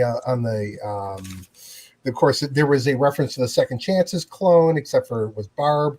There was a Suliban in there. And yeah, we got all that. Coolest people went through that. Sushi on the table. Stop saying lover. Orsa and Bator. Yeah, that right. What was confusing to me was this whole notion of this random operations guy being able to transfer people from a ship that's not his to another ship. I did not understand at all. Because he knows the admiral. Yeah, but no, he knows the admiral's neighbor. Yeah, you know, his grandmother knows, and he's a psycho. So that was just he wanted out of there. Apparently, he looked like calibrating a Dyson sphere was a killer for him. Yep, exactly. That's also on the list here. Again, we had the first contact music during the fight scene between Barb and Mariner. I did not notice that. Yeah, yep. It's the second time I've caught the music in the show, which I love. And Ron Emanuel Dossett Jr. Nice little reference to Rahm Emanuel, which I thought was pretty cool. You mean a Muck Time, right? No, there wasn't a mock time. It's from First Contact. It's not that. It's the Borg hallway fight music. Okay. Yeah. Okay. So what was the other the last? Oh, the shit that was coming out of the mouth of that little creepy parasite. It was always me, Barb. I'm going to make you dinner. Lover, lover, lover, lover, lover, lover, lover, lover, lover, lover, lover. I have to go study this parasite. That she started getting good. Which begs the next question: is this her candle ghost? Which is kind of weird. So anyway, oh boy, yeah. Of course it always goes. It has to go there. Yep. You can that damn candle ghost, folks. That's it on that. Scores. All right. So what do we have to look forward to in episode 6? It looks like a blast. Oh yes. From what I've seen, it looks like we're going to see a TOS tug, which is the first time this has ever been seen on screen, I think. The Antares class. Yeah, Antares. I am just looking forward to Jack Ransom getting scared of everyone initiating like warp engine noises and seeing that was hilarious. And I find it very comforting. And seeing Tana get cheese in her fur. Ooh, who did that? That was a good warp noise. That was me. Well done. Yeah, that is a pretty nice shot of an Antares hauler. Yep. And this show is just doing so much to bring the animated series back into canon. Well, to be fair, it's not just that, but that was also in the TOS remasters as well. That is true. Yes, it was, but not everyone has seen the TOS remasters. You know, one of the things is I've been reading some of the reviews of Lower Decks that there's a lot of people who've been criticizing its animation style, and I have to say I love the animation style. I just don't see a problem with it. I can say a few words on this. They want it to be like the original animation, and they don't like. No, that's not what they're saying. That's not what they're saying. I love the new style. I will say that I'm not the biggest fan of thin line animation shows. Like, well, you know, I'm not a big get into the style of Adventure Time, Rick and Morty, that kind of thing. But this show is really growing on me in its animation, mainly because I can't remember. Oh, Coleman, I believe, RJC pointed this out in his own review. Animation shows a lot of the time when it comes to like character interaction, a lot of the times the characters just kind of stand around and talk. And RGC noted that when the officers on this show are interacting with each other, they're fluid. They're not just standing in one place, you know, looking at each other and talking to each other like this. No, they're actually like, you know, they're putting their arms around each other. They're being, you know, they're live. They look lively. Being dynamic, yeah. And I actually very much appreciate that. And it's very much growing on me. I'm still not the biggest thin line animation guy, but I mean, it's not at all terrible. So, and they're doing it right. They're doing it right. One of my As an example, one of my criticisms of Star Wars Rebels is that the characters were a little too dynamic when they talked. Like they were moving just to move. If that's all you got, you better have more than just a lead. I totally agree. Agree. Yeah. Yep. Yeah. Well, certainly. Okay. Anything else on your list, Sean, before we move on? I'm done. I'm all set. Okay, cool. All right. So, Son, you pointed out that the ship of the, I think, Justin, you called it the copy and paste fleet we saw in the finale of Picard, commanded by Captain Riker. All those ships were called the Inquiry class, and apparently they've just been added to Star Trek Online. What do you think about that news, Son? Well, I enjoy that, like, the new stuff is being introduced into Star Trek Online. I loathe how it's being introduced into Star Trek Online. Every single new, like, IP canon ship that's not, not a cryptic design, but is something that is like canon from Star Trek, is added in a form of a loot box. So it's a gamble to get it or not. And Triangulum Audio Studios is with us. Hello, Triangulum. Oh, Studios. hey, David. Triangulum. It's your big fan, Ross. Yep, my biggest fan. What is up? So specifically with this one, the loot box is their R&D packs. So it's basically like getting the baseball card packs, but it's like research materials and stuff in game, and you get a chance of either getting this ship or some other stuff. Research materials as in crafting equipment or crafting materials. But you know what? After seeing this ship now, I kind of like it better because before we only ever got barely a glimpse of it, and its copy and paste gloriness. I mean, this looks actually pretty decent design wise. It is a pretty nice design. I like how they've modeled it into the game, and interestingly, they've fit the frame over an existing ship already in the game. So if you get the ship, you actually get 3 different skins that go with it. Oh wow! Oh, nice. The Arbiter and the what was the first one called? The Avenger. Yes. Yeah. A small scaled down battleship. So once again, going to Mariner's theory that they look exactly the same. When she said that, I instantly thought of that scene from The Office. They're the same picture. I hear you there, Triangulum. I am against the loot boxes as well. Yep, I agree with you there. I don't. Yeah, I mean that's shitty. Let them buy. Just let them buy it. If you're gonna do it, just let them buy it. I mean, the luck of the draw. People are going to buy the damn ship. I mean, if you don't let the people trade it, just make it to where everybody has to buy it, it's going to be the new ship of the week. People are going to buy it. They're going to spend the money for it. Don't make them have to throw stupid money away for pointless lot boxes where you might get something and you might get something completely worthless. At this point, they're already. I mean, we already have a top tier ship purchase section in the store. We have what's called Mud's Market, where they're putting all of the old event ships in at like, and I hate it, anywhere between 80 on discount $80 to upwards of $160, $170 per ship. That is bullshit. This is why I don't play this game anymore. I'm sorry.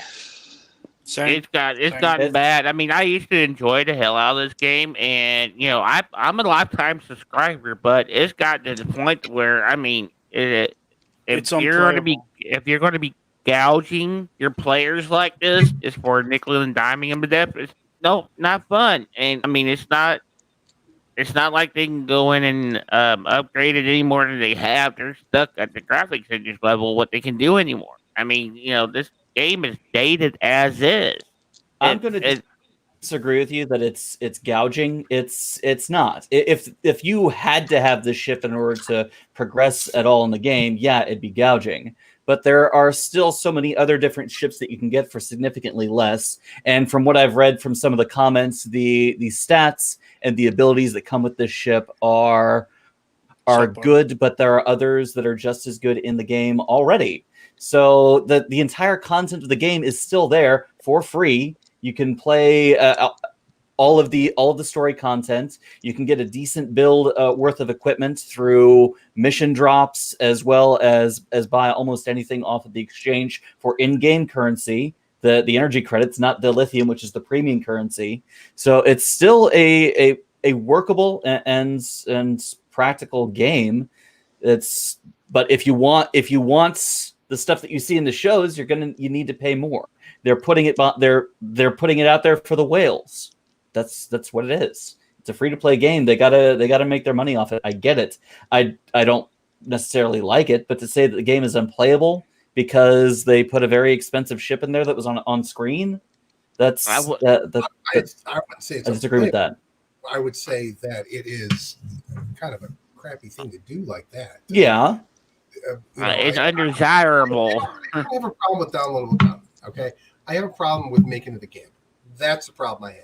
That's really my position.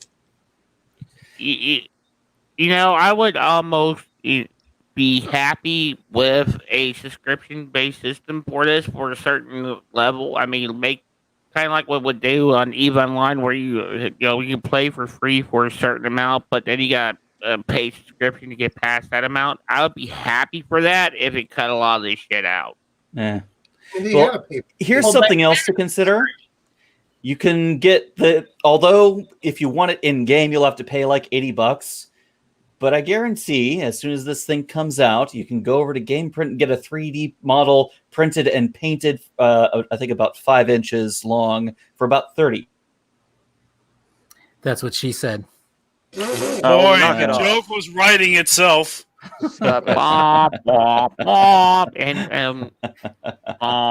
Hey, Jason is not here, so I have to fill in for him.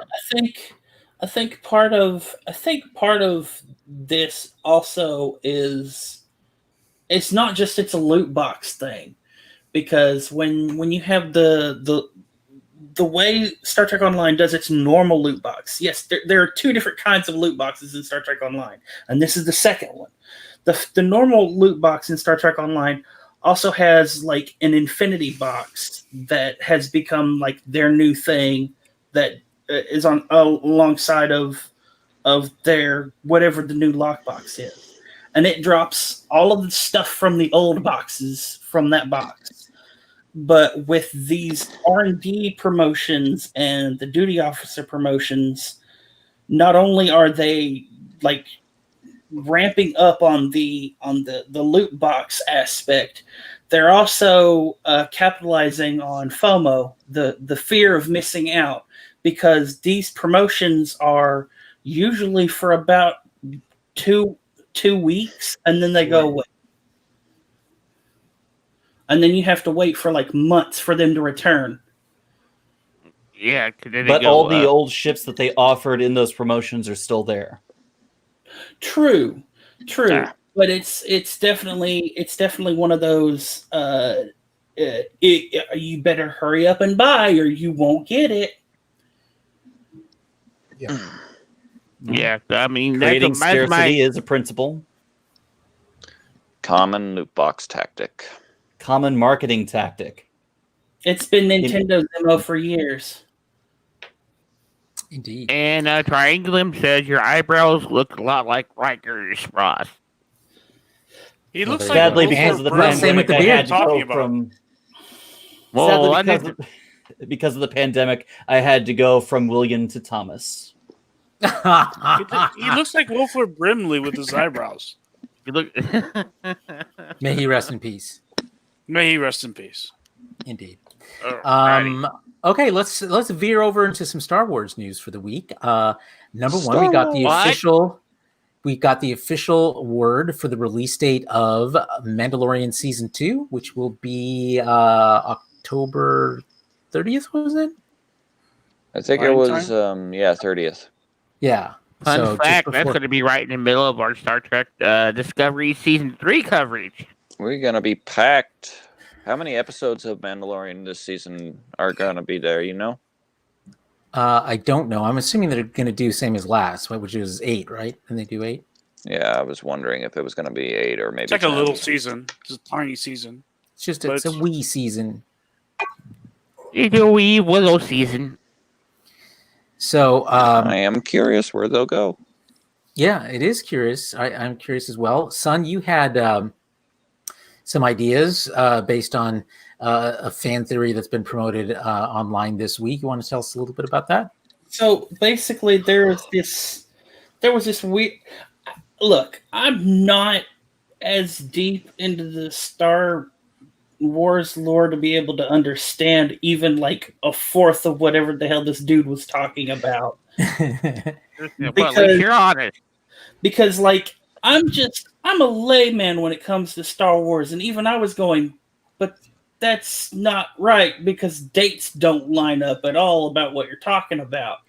But the basic theory, as I understand it, is that a Yoda character, that grand teacher character of a Yoda or whatever race Yoda is, that child is born at the same time as the quote unquote chosen one, which is like, yeah, but wasn't Anakin supposed to be the chosen one? So who was born when he was? But whatever. But this something about this having to do with Ahsoka's arc from the Clone Wars, because one of the characters in that arc talked about being a chosen one at some point, and that there was some kind of that Yoda was supposed to have been born at the same time or something. Like I said, it was too convoluted for me to follow. But there you go. That's okay. So I just read up on this. I'm a bit more familiar. If it's all right, okay. Jump in.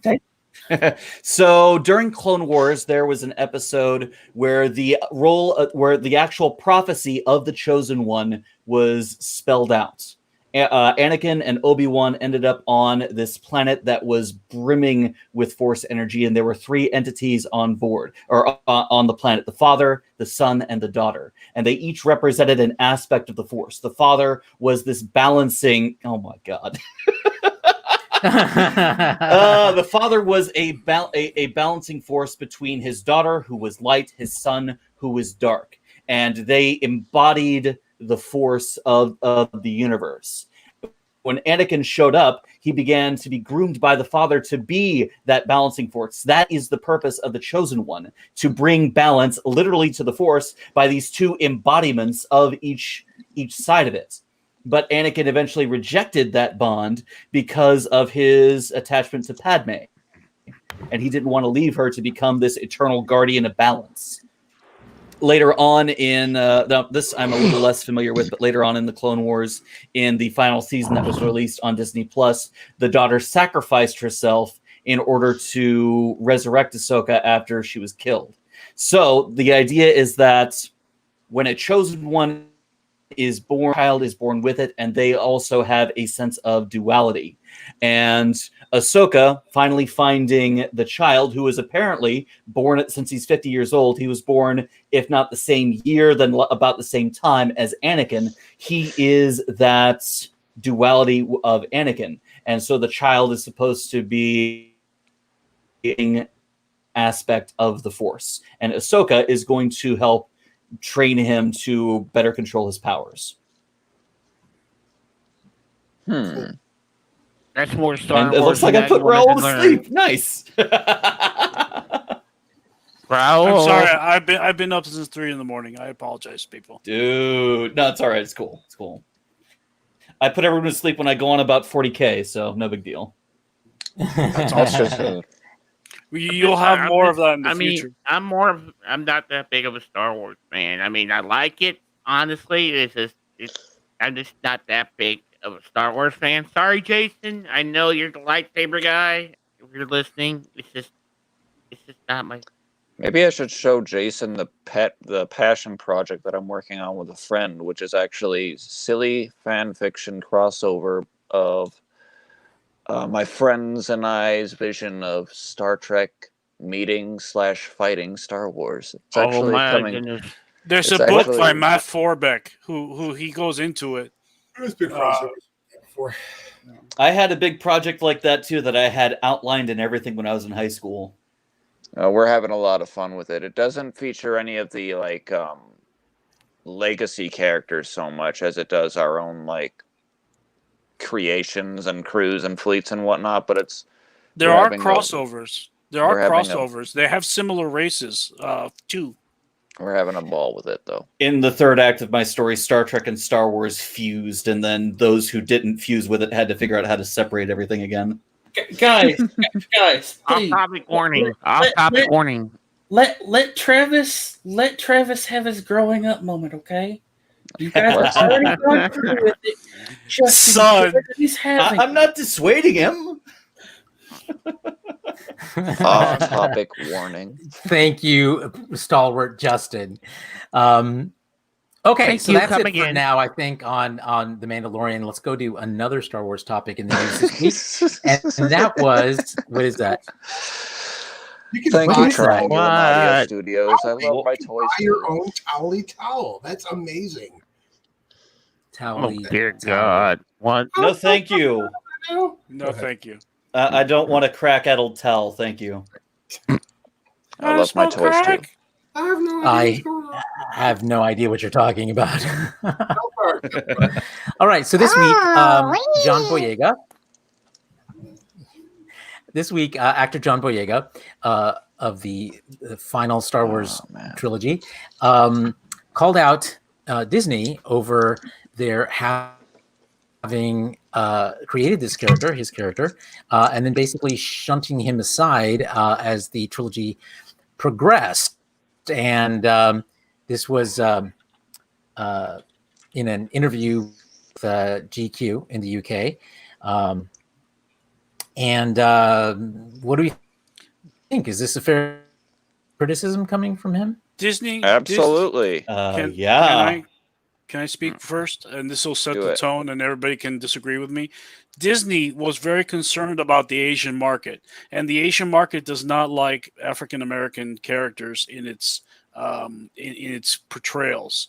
The second movie, the Last Jedi, proved it, because when they released over there, it was a bomb. It was a bomb in China, and they're very concerned about that market. That's what they want to capture.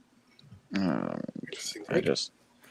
Well, that's an fuck interesting theory, Disney. but given the fact that the Asian character that they had was also shunted aside, how does that square with your theory? Well, there's a They reason don't to mind. shunted They aside. don't mind white people. They don't mind white people as their leads. Ah. Well, there was a big reason why she was pushed aside. A lot of her role was right next to Princess Well, Leia, yeah. and when Carrie Fisher yeah. passed, Yep. They weren't able to use a lot of that. Yeah, it was pretty on. It stands with Raul's theory, because in the second film, a lot of the portrayal of Rose was that she might be forming a relationship with Boyega. Yes, and that was a And bridge too that's a far. big no in China. Yeah. They're very what's that term? Racist? Anti-miscegenation. Regressive. Anti-miscegenation, I think is the term. Regressive is a good word. I like that. Yeah, that's pretty good. I mean, I'm not promoting this theory. I'm just looking at it from a business standpoint. Well, okay. Well, there's no doubt that the major studios have shaped a number of their big budget releases around the palatability of the Asian market, and especially the Chinese market specifically, just because it's such a huge market. So that definitely is a factor we've seen throughout the industry. Disturbing on one level, just because it almost is like prior restraint in some ways, where characters and storylines are being excised or moved around or changed and made worse. Hell, Mulan got rid of Mushu and the son of the general and Mulan love story. It's like, why? Why get rid of that? In favor of turning her into a Jedi.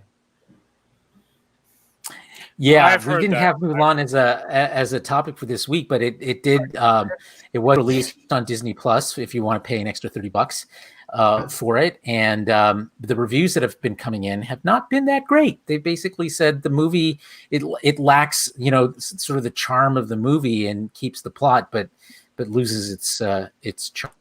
Its soul. Keeps half the plot. I want to. Here's the thing about Wade. Okay, he has been pretty much vocal. And I pointed this out before the show. He's been vocal about this since The Force Awakens. Okay, and I feel this way about it. It's like this reminds me of every time George Takei complained about not getting his own show and being his own captain with an Excelsior series, and that it's like. It really was not ever about him. It is the perspective I've had from the beginning. This was always the Kylo Ren story all the way through. So I'm going back to The Last Jedi. I'm sorry. The Last Jedi. That was the second one. I get these confused. And I'm reminded that he was involved in the entire B plot of that movie. Heavily. I mean, he was the main. Which you could have entirely removed from the story, and it would have been a better story. I agree with that, but to suggest that he wasn't involved in it, I think, is a little bit disingenuous on his behalf. From his perspective, I don't see his. It was never supposed to be the Finn story. That's it. I never got that impression. These are basically rehashes of the original trilogy. Okay, so it's as involved as Han Solo was. This was not the Han Solo story, the original trilogy. So I get why he's not happy about having a bigger role, from his perspective. However, I'm perplexed as to why the notion out there that he was ever supposed to really have a bigger role than he was. Poe Dameron didn't have nearly as big role as everyone expected either, and he was pretty much an analog for Han Solo. So it's again not really about his character. So it is what it is, I guess. I think I understand his point of view, and he was our first impression for the new series. That's the way I see it. He was the first face you saw from the fucking trailer. Yeah, I have a feeling he was envisioned to have a much bigger role overall, and I think that's the way they pitched it to him when they originally cast him. He started the whole new trilogy. He was the first face we saw. His heel turn, his rebellion against the First Order set the tone for everything that we saw. He found Rey. They set off together, and after they picked up and used a lightsaber as a fucking stormtrooper. Yeah. I feel like he was supposed to have so much more, and then in the second movie he got a forgettable B plot, and then the third movie he was even less involved. Like I said, third movie I don't even remember what he did in the third movie. Yeah, I'm sorry.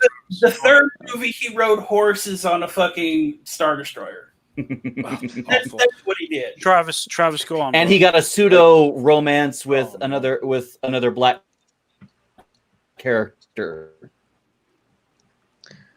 Yeah, let's not go there on the third. Well, like I said earlier this week when this news story came up, I mean, it just goes to show that if you're going to release a movie trilogy, you really, really need to have a set idea of how it's going to start, how it's going to continue, and how it's going to end. I mean, it just goes to show, I may enjoy this trilogy for a bit of fun and what it is, but I mean, it is getting, every time I watch it, it is starting to get weaker.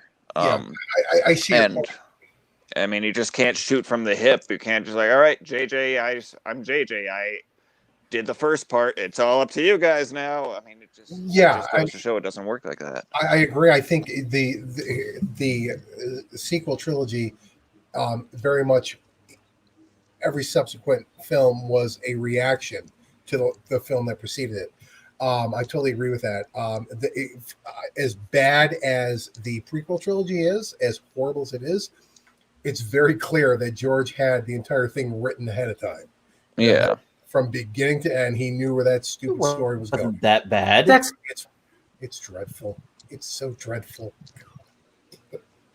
You're talking about the prequel trilogy? The prequel trilogy, yeah. I fell asleep during the first one was a little long. They could have cut out the first half hour, but but the prequel trilogy is still better than the sequel, whatever the hell it's called. The mess. That's debatable. That's debatable. I would not say that. I'm not going to die on a hill for it, but we've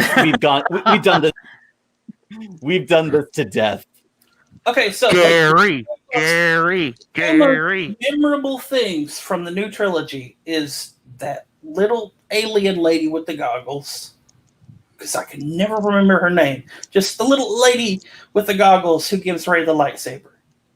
And the second one is Rey healing the fucking sandworm thing. That's it. Those are the two most memorable things in this entire trilogy. What are you talking about? I can name at least 10 of them. The Shai Halud.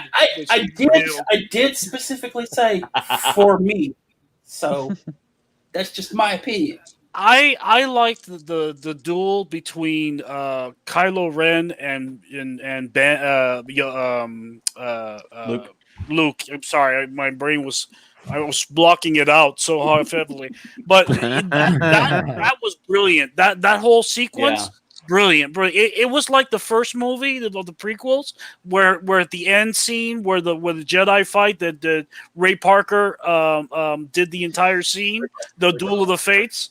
Awesome stuff. Very worth it. Sadly, the rest of it was not. Anyway, as exciting as that was, let's move on. Let us move on. Okay, so I did want to say one last thing, and that is, I can see kind of the argument that Boyega was making, mostly because if you look at the Solo movie, which is actually a really good movie, I enjoyed it. We have our other original black character only getting a backstory in a Han Solo movie. Isn't a Lando movie in the works? Lando movie is in the works. Yeah. It's like at this point we've seen Lando. And the actor is Fly. I really like that guy. Yeah, Lando's. Yeah, we literally didn't get Lando's story until we got a Han Solo movie, and that's like. Yeah, but you got to wear a pimp and cape, which was really the whole thing. But I mean, but what's the point you're trying to make? Right, I see that's where you would get that. Boyega's argument is that what I'm seeing of Boyega's argument is that a lot of times. The production that goes on for Star Wars is black characters winding up being secondary in overall. Like I said with Lando. Lando's you only get this backstory of Lando because you're watching the Han Solo movie. Now, with him being his character in the trilogy, everything looks like he's going to be a main character, and then he suddenly becomes a side character for like the rest of the trilogy. And it's like they don't know how to they didn't know how to write his character at all, or they just wanted to get rid of his character. I can't tell you the amount of times my side piece has gone out of line. I can't tell you. I'm sorry. It's wrong. That's what she said? Yes, basically. And moving along. Moving on. Stop it. Please. Okay. Carlos, take it away. All right. Last Star Wars topic, and this is when the Sun. I posted it 2 weeks ago, and I've kept putting it off. I don't know how many of you got a chance to see the Star Wars fan film that strove to. It was called Star Wars Origins. That strove to sort of recontextualize Star Wars within a, our Earth world kind of universe. And interestingly made, some good production values. But what do you think of the attempt to provide this sort of new context to what Star Wars is or should be? Do you want to start us off, Son? It's cheesy, it's cringy, it's a fan film, and I absolutely love it. What it reminds me of? What's that? It reminds me of Star Wreck. I don't know if you ever seen a Star Wreck in the Pink Ring. Yes, I've seen it. Yeah, Star Wreck was better. It's an interesting fan film because it's beautiful. Uh-oh. We got robot. Oh, it's not me this time. Okay, thank God. It's not me. But It's the not code me. totally doesn't. It's Carlos. Hey, Carlos, everything you just said there got roboted out. Give him a second to catch up. Okay, I think I might have caught up by now. Anyway, so Repeat it. Any other thoughts on this film? We didn't hear a thing. We didn't. Yeah, we heard nothing. Well, I stopped talking as soon as everything started going wrong, so I didn't really say anything other than asking what you guys thought of this sort of attempt to recontextualize Star Wars. I never saw it, so Did not see it. All right. Well, sorry. I've been busy. I love the big Indiana Jones feel that it had. It was great. Oh yeah, it was very, very. Yeah, I actually like that about it too. Okay, let's go on to some other news of the week. One of the big pieces of news was the release today. Actually, they released it a day early because I guess fans were just crying out for it. Amazon released the second season of The Boys, although not quite. They released only the first 3 episodes of the series, and all the subsequent episodes are going to be released weekly on Fridays, which is a departure for Amazon, which normally releases an entire season all at once. Number one, how do we feel about The Boys season 2? Number 2, has anyone gotten a chance to see it in the day that it's been out? And number 3, what do you think of this new sort of release strategy that Amazon is trying out with this very popular series? Go ahead. I've actually started on the first episode. So far, it's just the same type of pace that we all, those of us that actually like this show. I know if you listen here don't. It has all the same pacing and action. I mean, it's like we picked up right where we left off. But yeah, so I've only made it through the first episode and part of the second episode before we started tonight. And I hope to get the other rest of this one in. Hopefully we'll be able to talk more in depth next week. All right. What do you think about only getting the first 3 episodes? Ross? I haven't seen it. I haven't seen any of The Boys yet. Don't worry. I haven't okay. either. I've All read right. the comics. You should check it I've out. read the You should check it out. but- Yeah, my opinion. I don't know. I guess I'm not really that excited about them doing that because that's not what they did the first season. I don't like change. You know, it really is the type of show that is, for what it is very bingeable. I mean, I went through, what was it, 8 episodes last season? I did them in less than 24 hours because it was that type of show. I'm a little, you know. As soon as you start, you just get hooked. Right, exactly. And I'm not really sure. Well, let's contrast it. Let's contrast it with what we're seeing on some other streaming platforms. For example, Hulu started off with Little Fires Everywhere, which is a big series just released a few months ago, with Reese Witherspoon and Kerry Washington. They did the same thing, started with 3 episodes all at once and then weekly after that. And apparently that worked for them. And I think that, you know, we've seen this sort of as a brewing controversy or debate around how to release shows on streaming platforms, you know, the all at once or the weekly, or now we're having the, you know, 3 episodes at once and then weekly thereafter. And so I think these platforms are definitely testing out what that does to their ratings. We saw, for example, on Netflix, which has not succumbed to this yet, by the way, they released Umbrella Academy a few weeks ago, and it is consistently still rating, you know, in the top 10 on streaming platforms. So clearly not dumping, but releasing it all at once has worked for a series like Umbrella Academy, which is very similar in sort of tone and approach to what we're seeing in The Boys.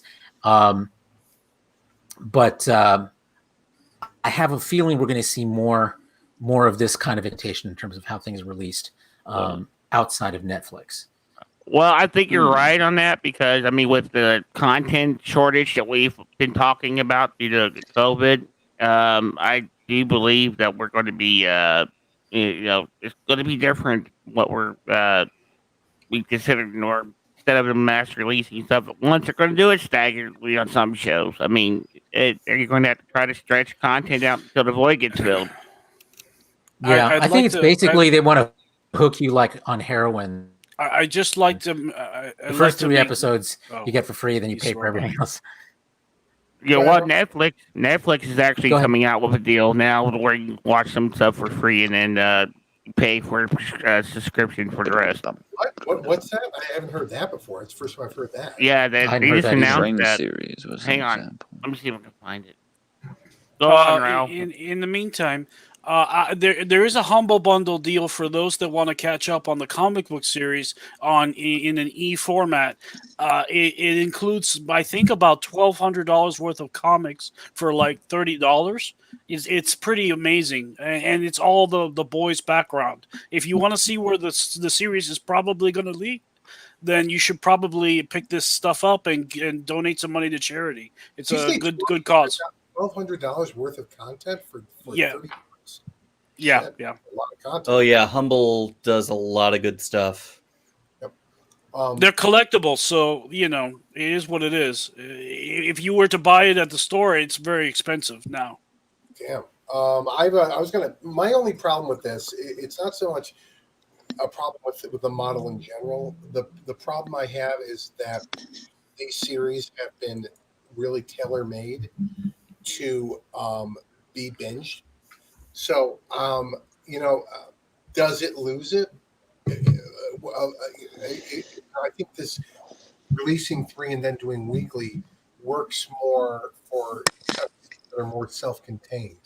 I know, of course, you know, we look at Discovery and Picard, but even those episodes are slightly more self-contained than something like The Boys is. The Boys is really just one 8-hour movie is what the first season was like. Pretty much, yeah. I mean, so you know, it's either I'm not sure how this works for The Boys. Is what I mean.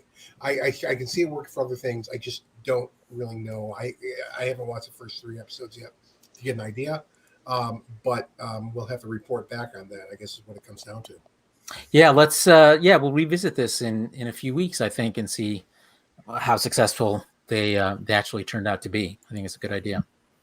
Lights Yeah, out, Sean. that's the signal that my wife just went to bed.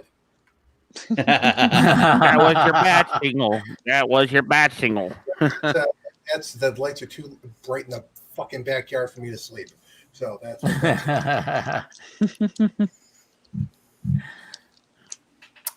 So interestingly, speaking of the release of The Boys and Umbrella Academy, Nielsen, the company that is well known for its TV ratings, has been working over the last 10 years to figure out how to do what they do with streaming platforms. And so they have been trying to work on how to get ratings and rankings on streaming only shows, because as we all know, Amazon, Netflix, CBS All Access, all of them don't release ratings generally. But Nielsen has been working on figuring that out, and they released their first ever weekly top 10 streaming programs, starting in from August 3rd through the 9th. And for now, just looking at Netflix and Amazon Prime in the US. And the interesting part is that the number one episode, or the number one series on those two, was The Umbrella Academy, which, makes a lot of sense. It's new content and everything. Made a big splash, continuation of a very popular series. And then of the rest of the top 10, all of them are legacy content. And one is not. In the Dark, I guess, is not legacy content on Netflix, but all of them are Netflix series. None of them is Amazon Prime in the top 10. So things like Shameless, Grey's Anatomy, The Office, Criminal Minds, NCIS, Dexter, Supernatural, Parks and Recreation. Those are your top 10 programs, all legacy content except for Umbrella Academy and In the Dark, which is surprising, interesting. What do you guys think? I think people proves that Netflix that people will continue to be where the majority of content was or is. And Netflix for the longest time was that. I mean, this is like when all the game publishers decided that they were going to make their own launcher to compete with Steam. Well, the majority of people who are on all of those other gaming platforms are also still on Steam. Why? Because Steam's the place that has all the video game content. Although that has been disrupted a bit thanks to Epic. I should point out, a lot of those shows that you mentioned, Carlos, are shows that people are well aware of. Will be leaving Netflix very soon. So, and I have noticed there has been a massive push by Netflix in my recommendations for me to watch a lot of these shows that are leaving soon. The Office, Parks and Rec, things like that. They really want me to watch NCIS too. So look, I'm sure there's something to this, but as far as the legacy content's concerned, they know it sells. There's a reason why HBO Max paid so much for Friends. Why Netflix has subsequently paid so much for Seinfeld. They know what draws people in. So there's always that side to it. But again, I think a lot of these shows you're talking about, this seems like a very imperfect system right now. Netflix and Amazon tend to, Netflix more than Amazon. Netflix really likes to push you into watching certain content. I mean, I get recommendations for shows that out of the blue that I haven't, had interest in forever. So I think I'm kind of curious how this Nielsen system works. Do you have any information on that at all, on how they're able to determine these numbers? Not in the article I read, but I'm sure there's some data out there about how they're doing it. They've been working on it for a long time, I know. And Carlos Triangulum loves your mind. Good research. Oh, Back well, off! thank you very much. I know I don't have. I know I don't have Ross's eyebrows, but I do my best. Okay, so something worth watching, I think, is a good idea, Sean, to take a look at what these trends really develop into, because this is really new data, so we don't of a new approach. So we really don't know how it'll all hang together, in the end, particularly given the fact that we're in a pandemic and things will change whenever we return to whatever will pass for normal in the future. So we'll put a pin in that one and move to our final segment of the week, which is our regular What Are We Watching sequence. And today we're going to start with Travis. What have you been watching this week, Travis? You had to start with me. I did have to start with you. Because we love you so much. Well, I mean, like, it says a lot when I say that the most normal thing that I've watched this week is scary episodes of Star Trek, as I continue to work on my October countdown of what I consider to be. When are you planning on releasing that, by the way? It'll begin October 1st. Okay, that's around the corner. Yes, right around the corner. And I've watched maybe about 30 episodes so far. So I've been busy there. But it's not the only thing I've watched, but it's unfortunately the best thing I've watched. I've watched 2 movies. I've watched 2 movies this week. Yesterday, my sister and I watched an anime movie called Children of the Sea, which I bought on a whim because I was like, this looks curious. And it was probably one of the biggest mistakes of my life.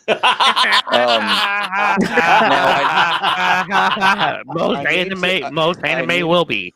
I need to emphasize that this movie is very pretty. But as far as the story is concerned, I have no idea what this movie is fucking about. I don't know what it's about. My sister came up with the best explanation for this movie because she was like trying to describe it to her boyfriend as we were watching this. And like she was like, it's kind of like about this girl who's like kind of like angsty and then it just like completely just branched out into like all this like what the fuckery. And by the end of the episode, this was like, I'm gonna pull up her comment that she actually wrote on this because it was just the best.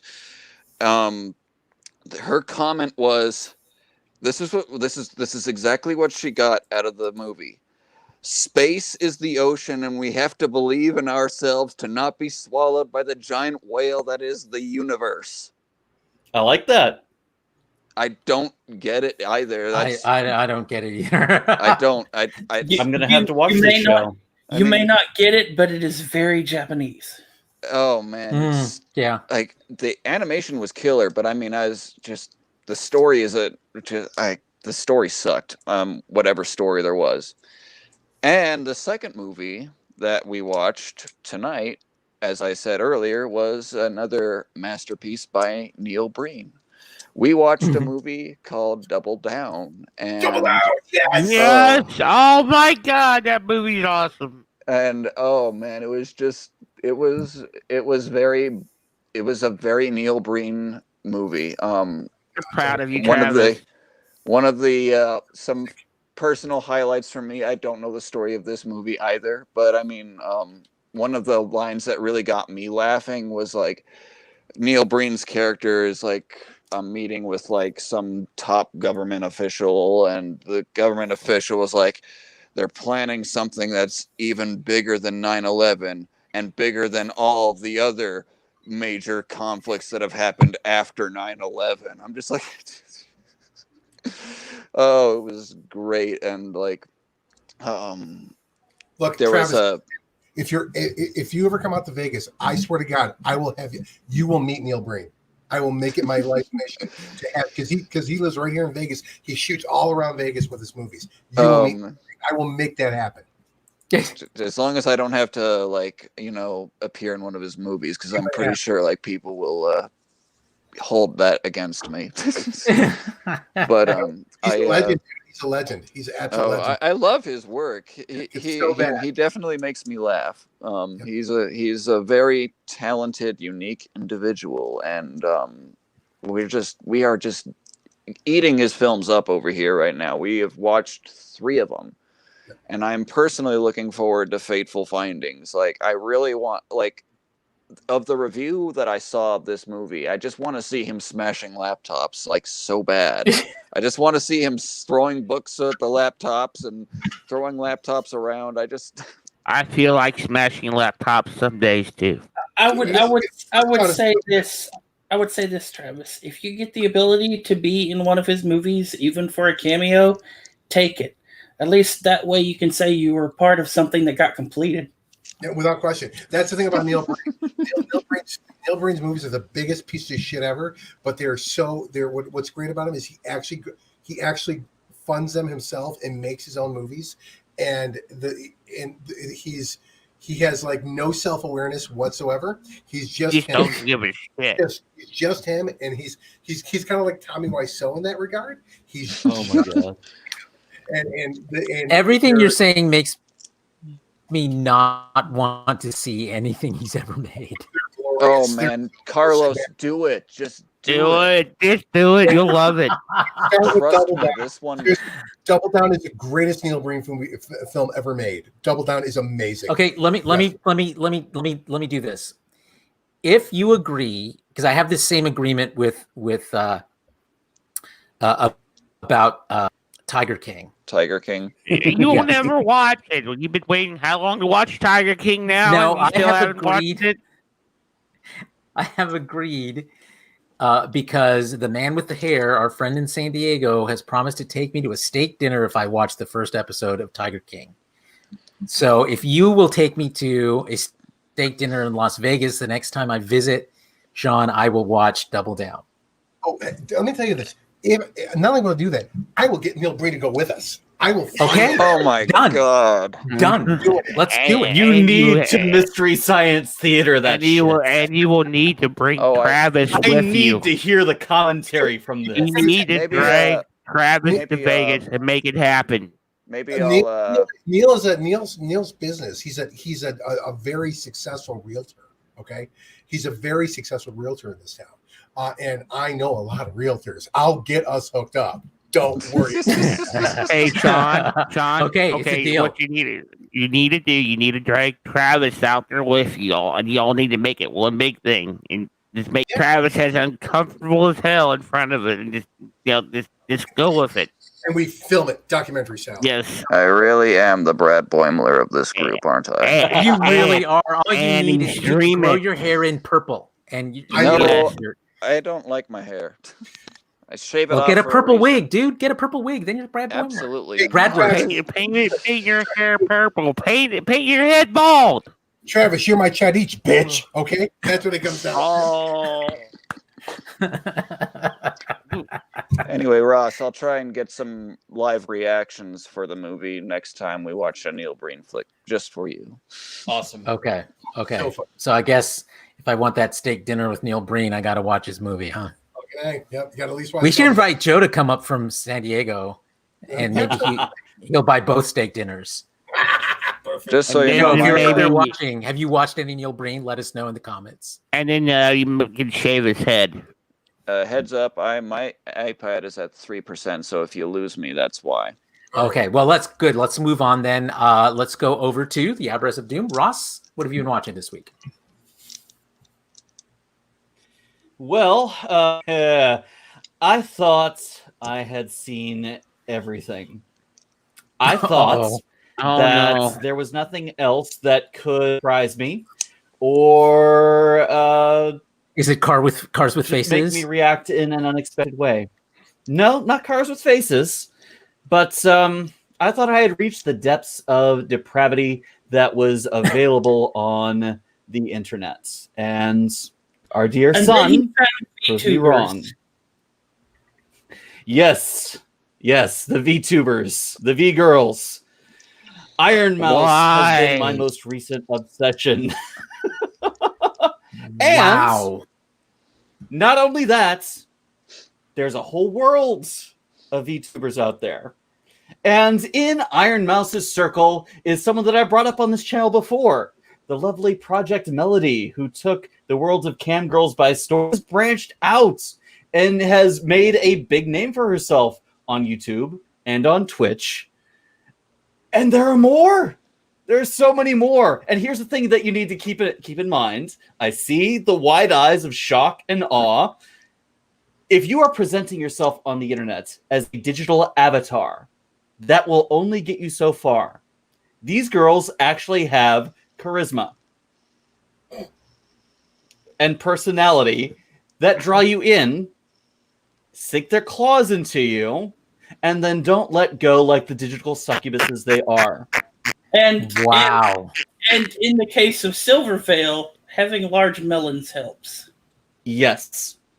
And the variety of these individuals is amazing. How did you even discover this, Ross? Well, Project Melody was the first one. Sun clued me into Iron Mouse through a Of D&D course, campaign. son. Damn it, son. Through a God damn D&D it. campaign that she was doing with other V-girls, one of which is Mute. So not only does she present herself as a digital avatar, her voice is synthesized. Wow. And that's this is Stephen how that they Hawking. are presenting themselves, how they are expressing themselves. And it is utterly fascinating. And it also helps that they are far more crass than us in our worst days. It is beautiful. It is a beautiful thing to watch. It is art in motion. It really is. How do they technically create these? Because I had this idea that we should do an entire Super Geeks episode as VTubers. Yes. You know how Oh my God! Yes. Yes. We need to make that happen. So you know how Adam Isle has the geeky Yes. and there's the cartoon Mhm. character. Basically, that's kind of what's going on. They have a cam rig set up to detect their face and their body movements and stuff, and then they have an artist that creates a 2D 3D model, which basically it's just a 2D model that looks more 3D than anything, and it's set up basically like Face Rig is, and Justin knows about Face Rig. Yeah. For them to be the character they portray on Twitch. I think they use something called Live 2D, if I'm correct.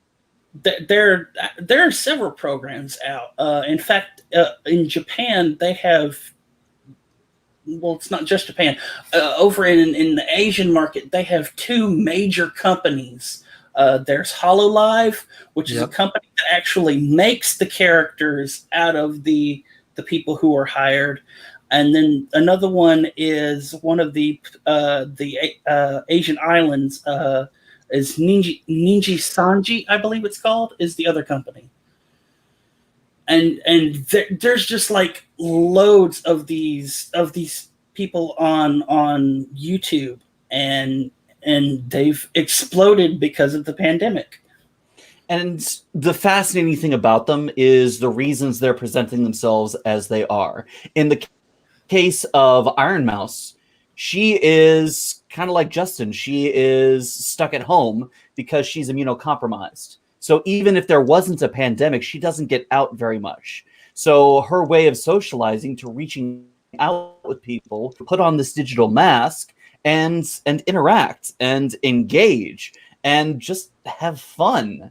And the joy that she has with their squeaky little voice and her little squeals, and I can't do it justice, but it's just so fun to watch. And with that context in mind, it makes it that much more engaging. It's very easy to do a squeaky little voice. All you gotta do is have the right equipment. You get There the you go. guy that you're talking to for all you know. That's what the she most said.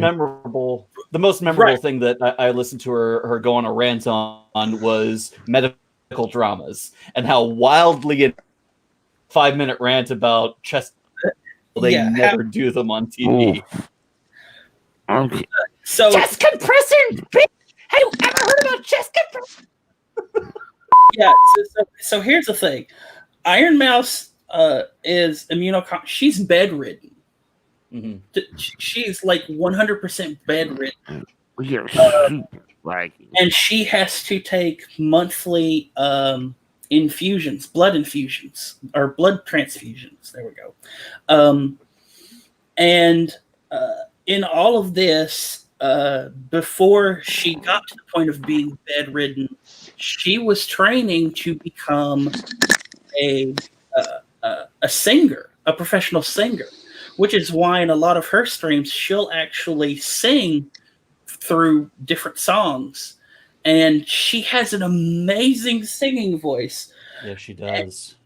And it's in those moments that you realize that she's not using a voice manipulator at all. It's literally her voice she's just pitching up her voice to be more squeaky, because when she starts belting out soul, oh my God, that woman can sing.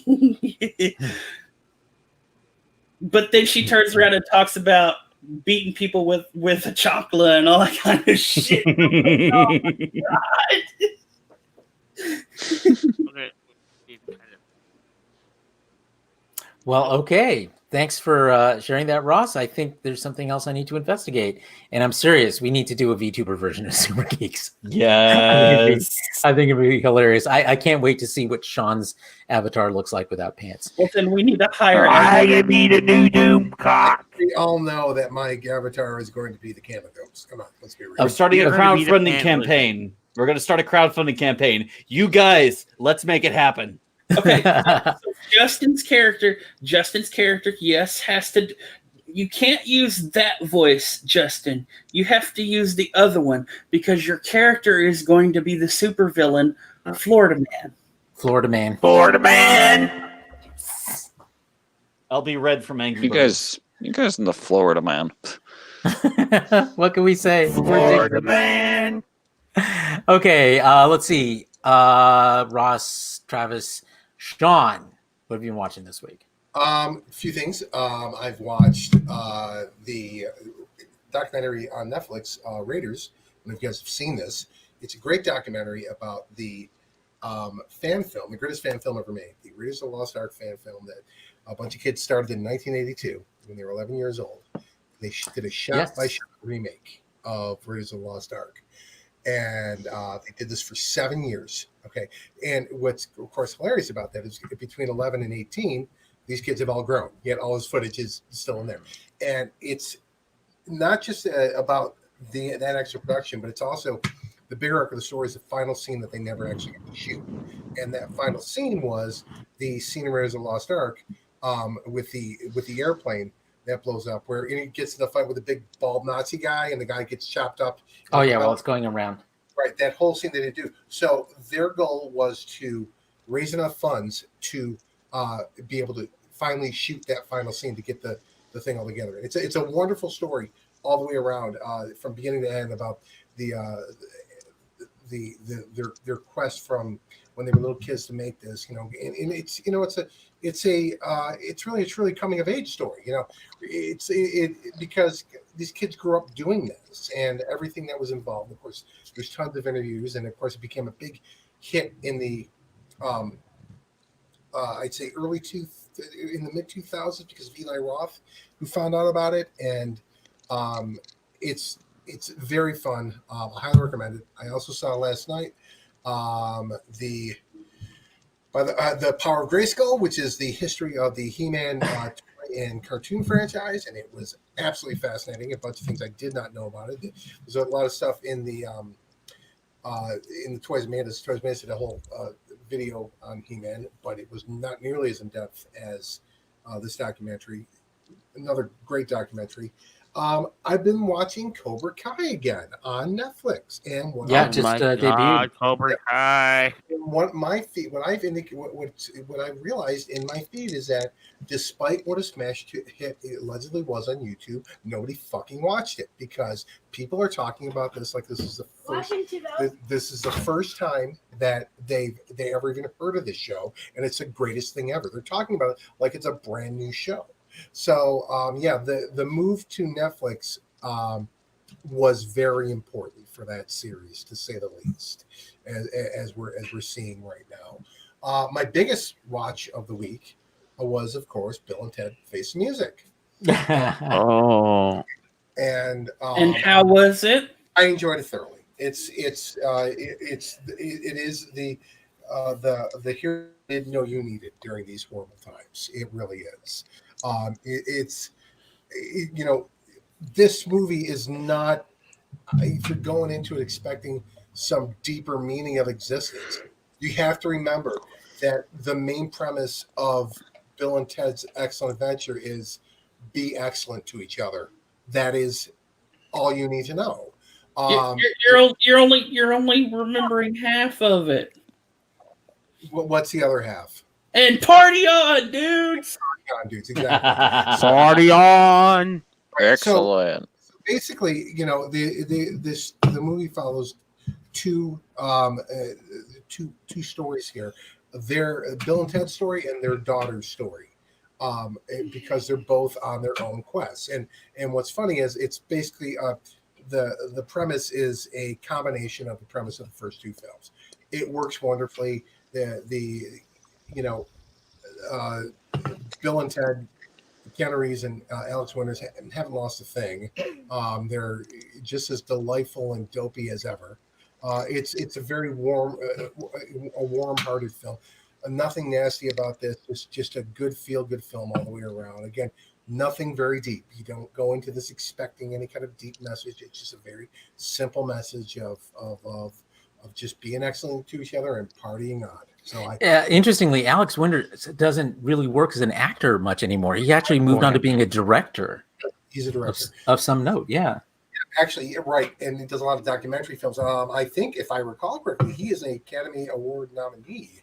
I could be wrong, but I believe that is. No, I think you're right. He is. Yeah, he got an acting completely, and he's focused his time entirely on filmmaking. But what's funny, it's very clear in this movie that he has been practicing for this film for a decade, because you talk about a guy who just rolls right back into the role. He does it better than Keanu Reeves does. It's really great, and it's just goofy, enjoyable, and again, it's precisely the movie we need during these dark times. Exactly. In these dark times. So highly recommended. Okay, so Son, over to you. Okay, so I watched the first episode of season 3 of Agretsuko, which just dropped on Netflix. And I watched it, and I'm not sure if I'm gonna watch more of it. What the hell is that? Someone's driving motorcycles around or something. That would be Sean, it sounds like. I have no idea how far where that's far away. That's really nuts. Hold on, I'll just mute this. So I'm not sure if I'm gonna watch much more of it. It sounds like they changed the voice actress for the little raccoon girl, and it's like this feels different, like a lot different. So I don't know about that. This week in YouTube, I fell down a music hole, and I'm not even kidding. It was like the most amazing music hole. I shared most of it with you guys in a Facebook chat, and it started with. Yeah, thanks for that, by the way.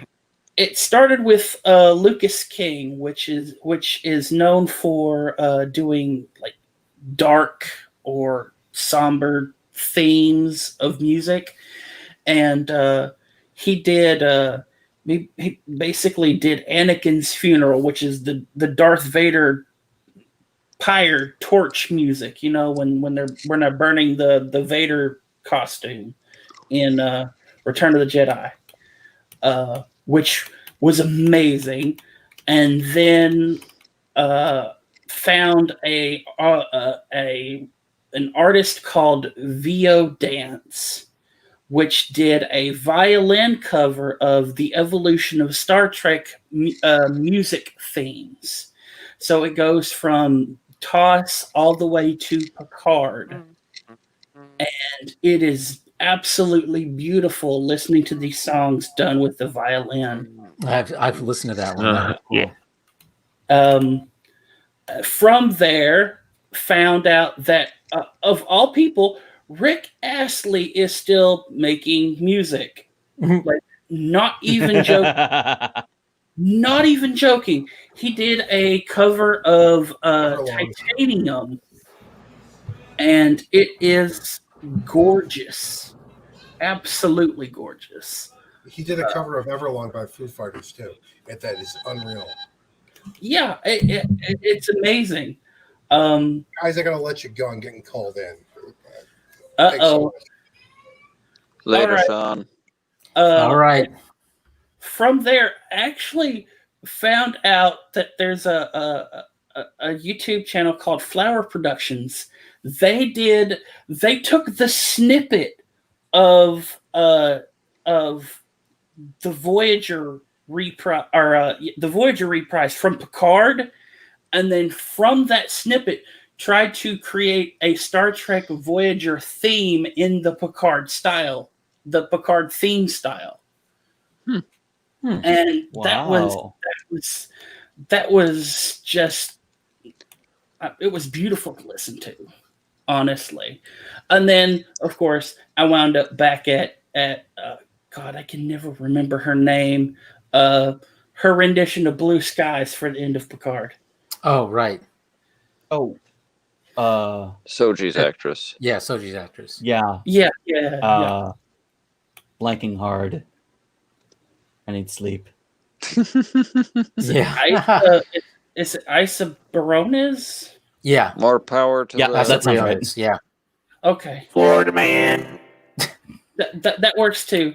And then from there, I've actually been watching a series that was posted 2 years ago on RimWorld, which is a video game. It's a survivalist video game, and it's been a guy called Pete Complete, and he's been doing like this extreme ice sheet survival challenge thing, and I'm almost through with it, and I've been fascinated every step of the way because it's like watching a Morgan Freeman documentary. I'm not even joking.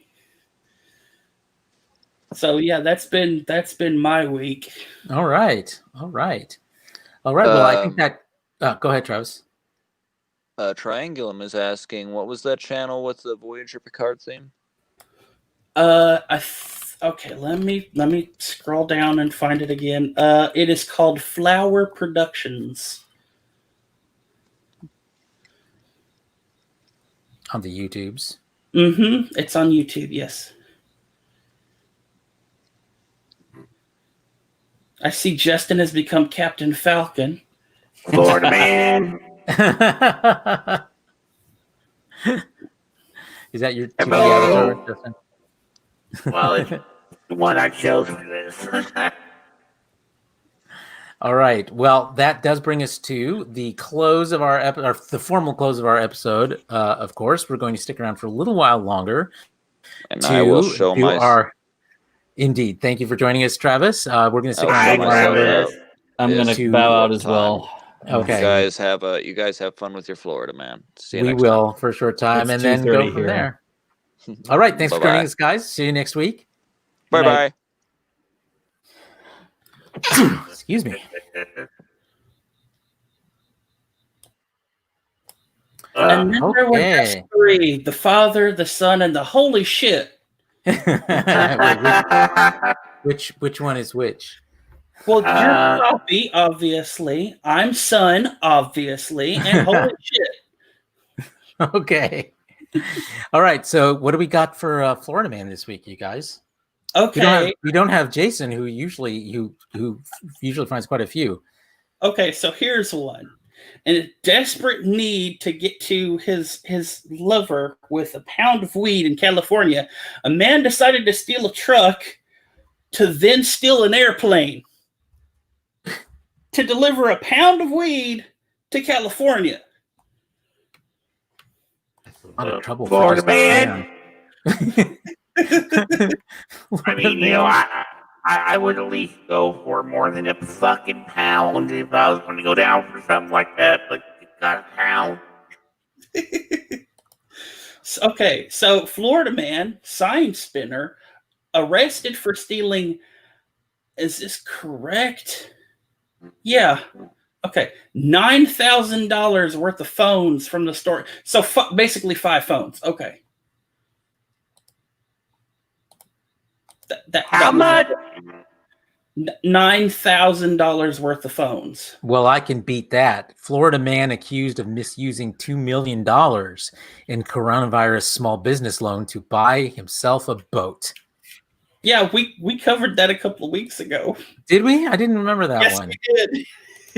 Yes, we did. Yeah, because he was laundering that money for boat, vacation, all kinds of stuff. Oh, yeah. I remember the other stuff, not the boat. Florida woman, 19, offered deputy oral sex for her confiscated jewel. Florida hooker.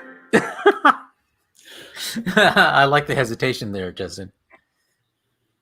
I would beep it, but whatever. We'll go with it. YouTube strike me down. Type A Florida man accused of slapping Naples teen for scaring away deer on hunting trip, later threatening him at kid's place of work. Wow. Wait. Did you say type A Florida man? It's just what the headline says. They're freaking types of Florida man now? No. They mean type A, like a type A personality, someone who's like hyped up and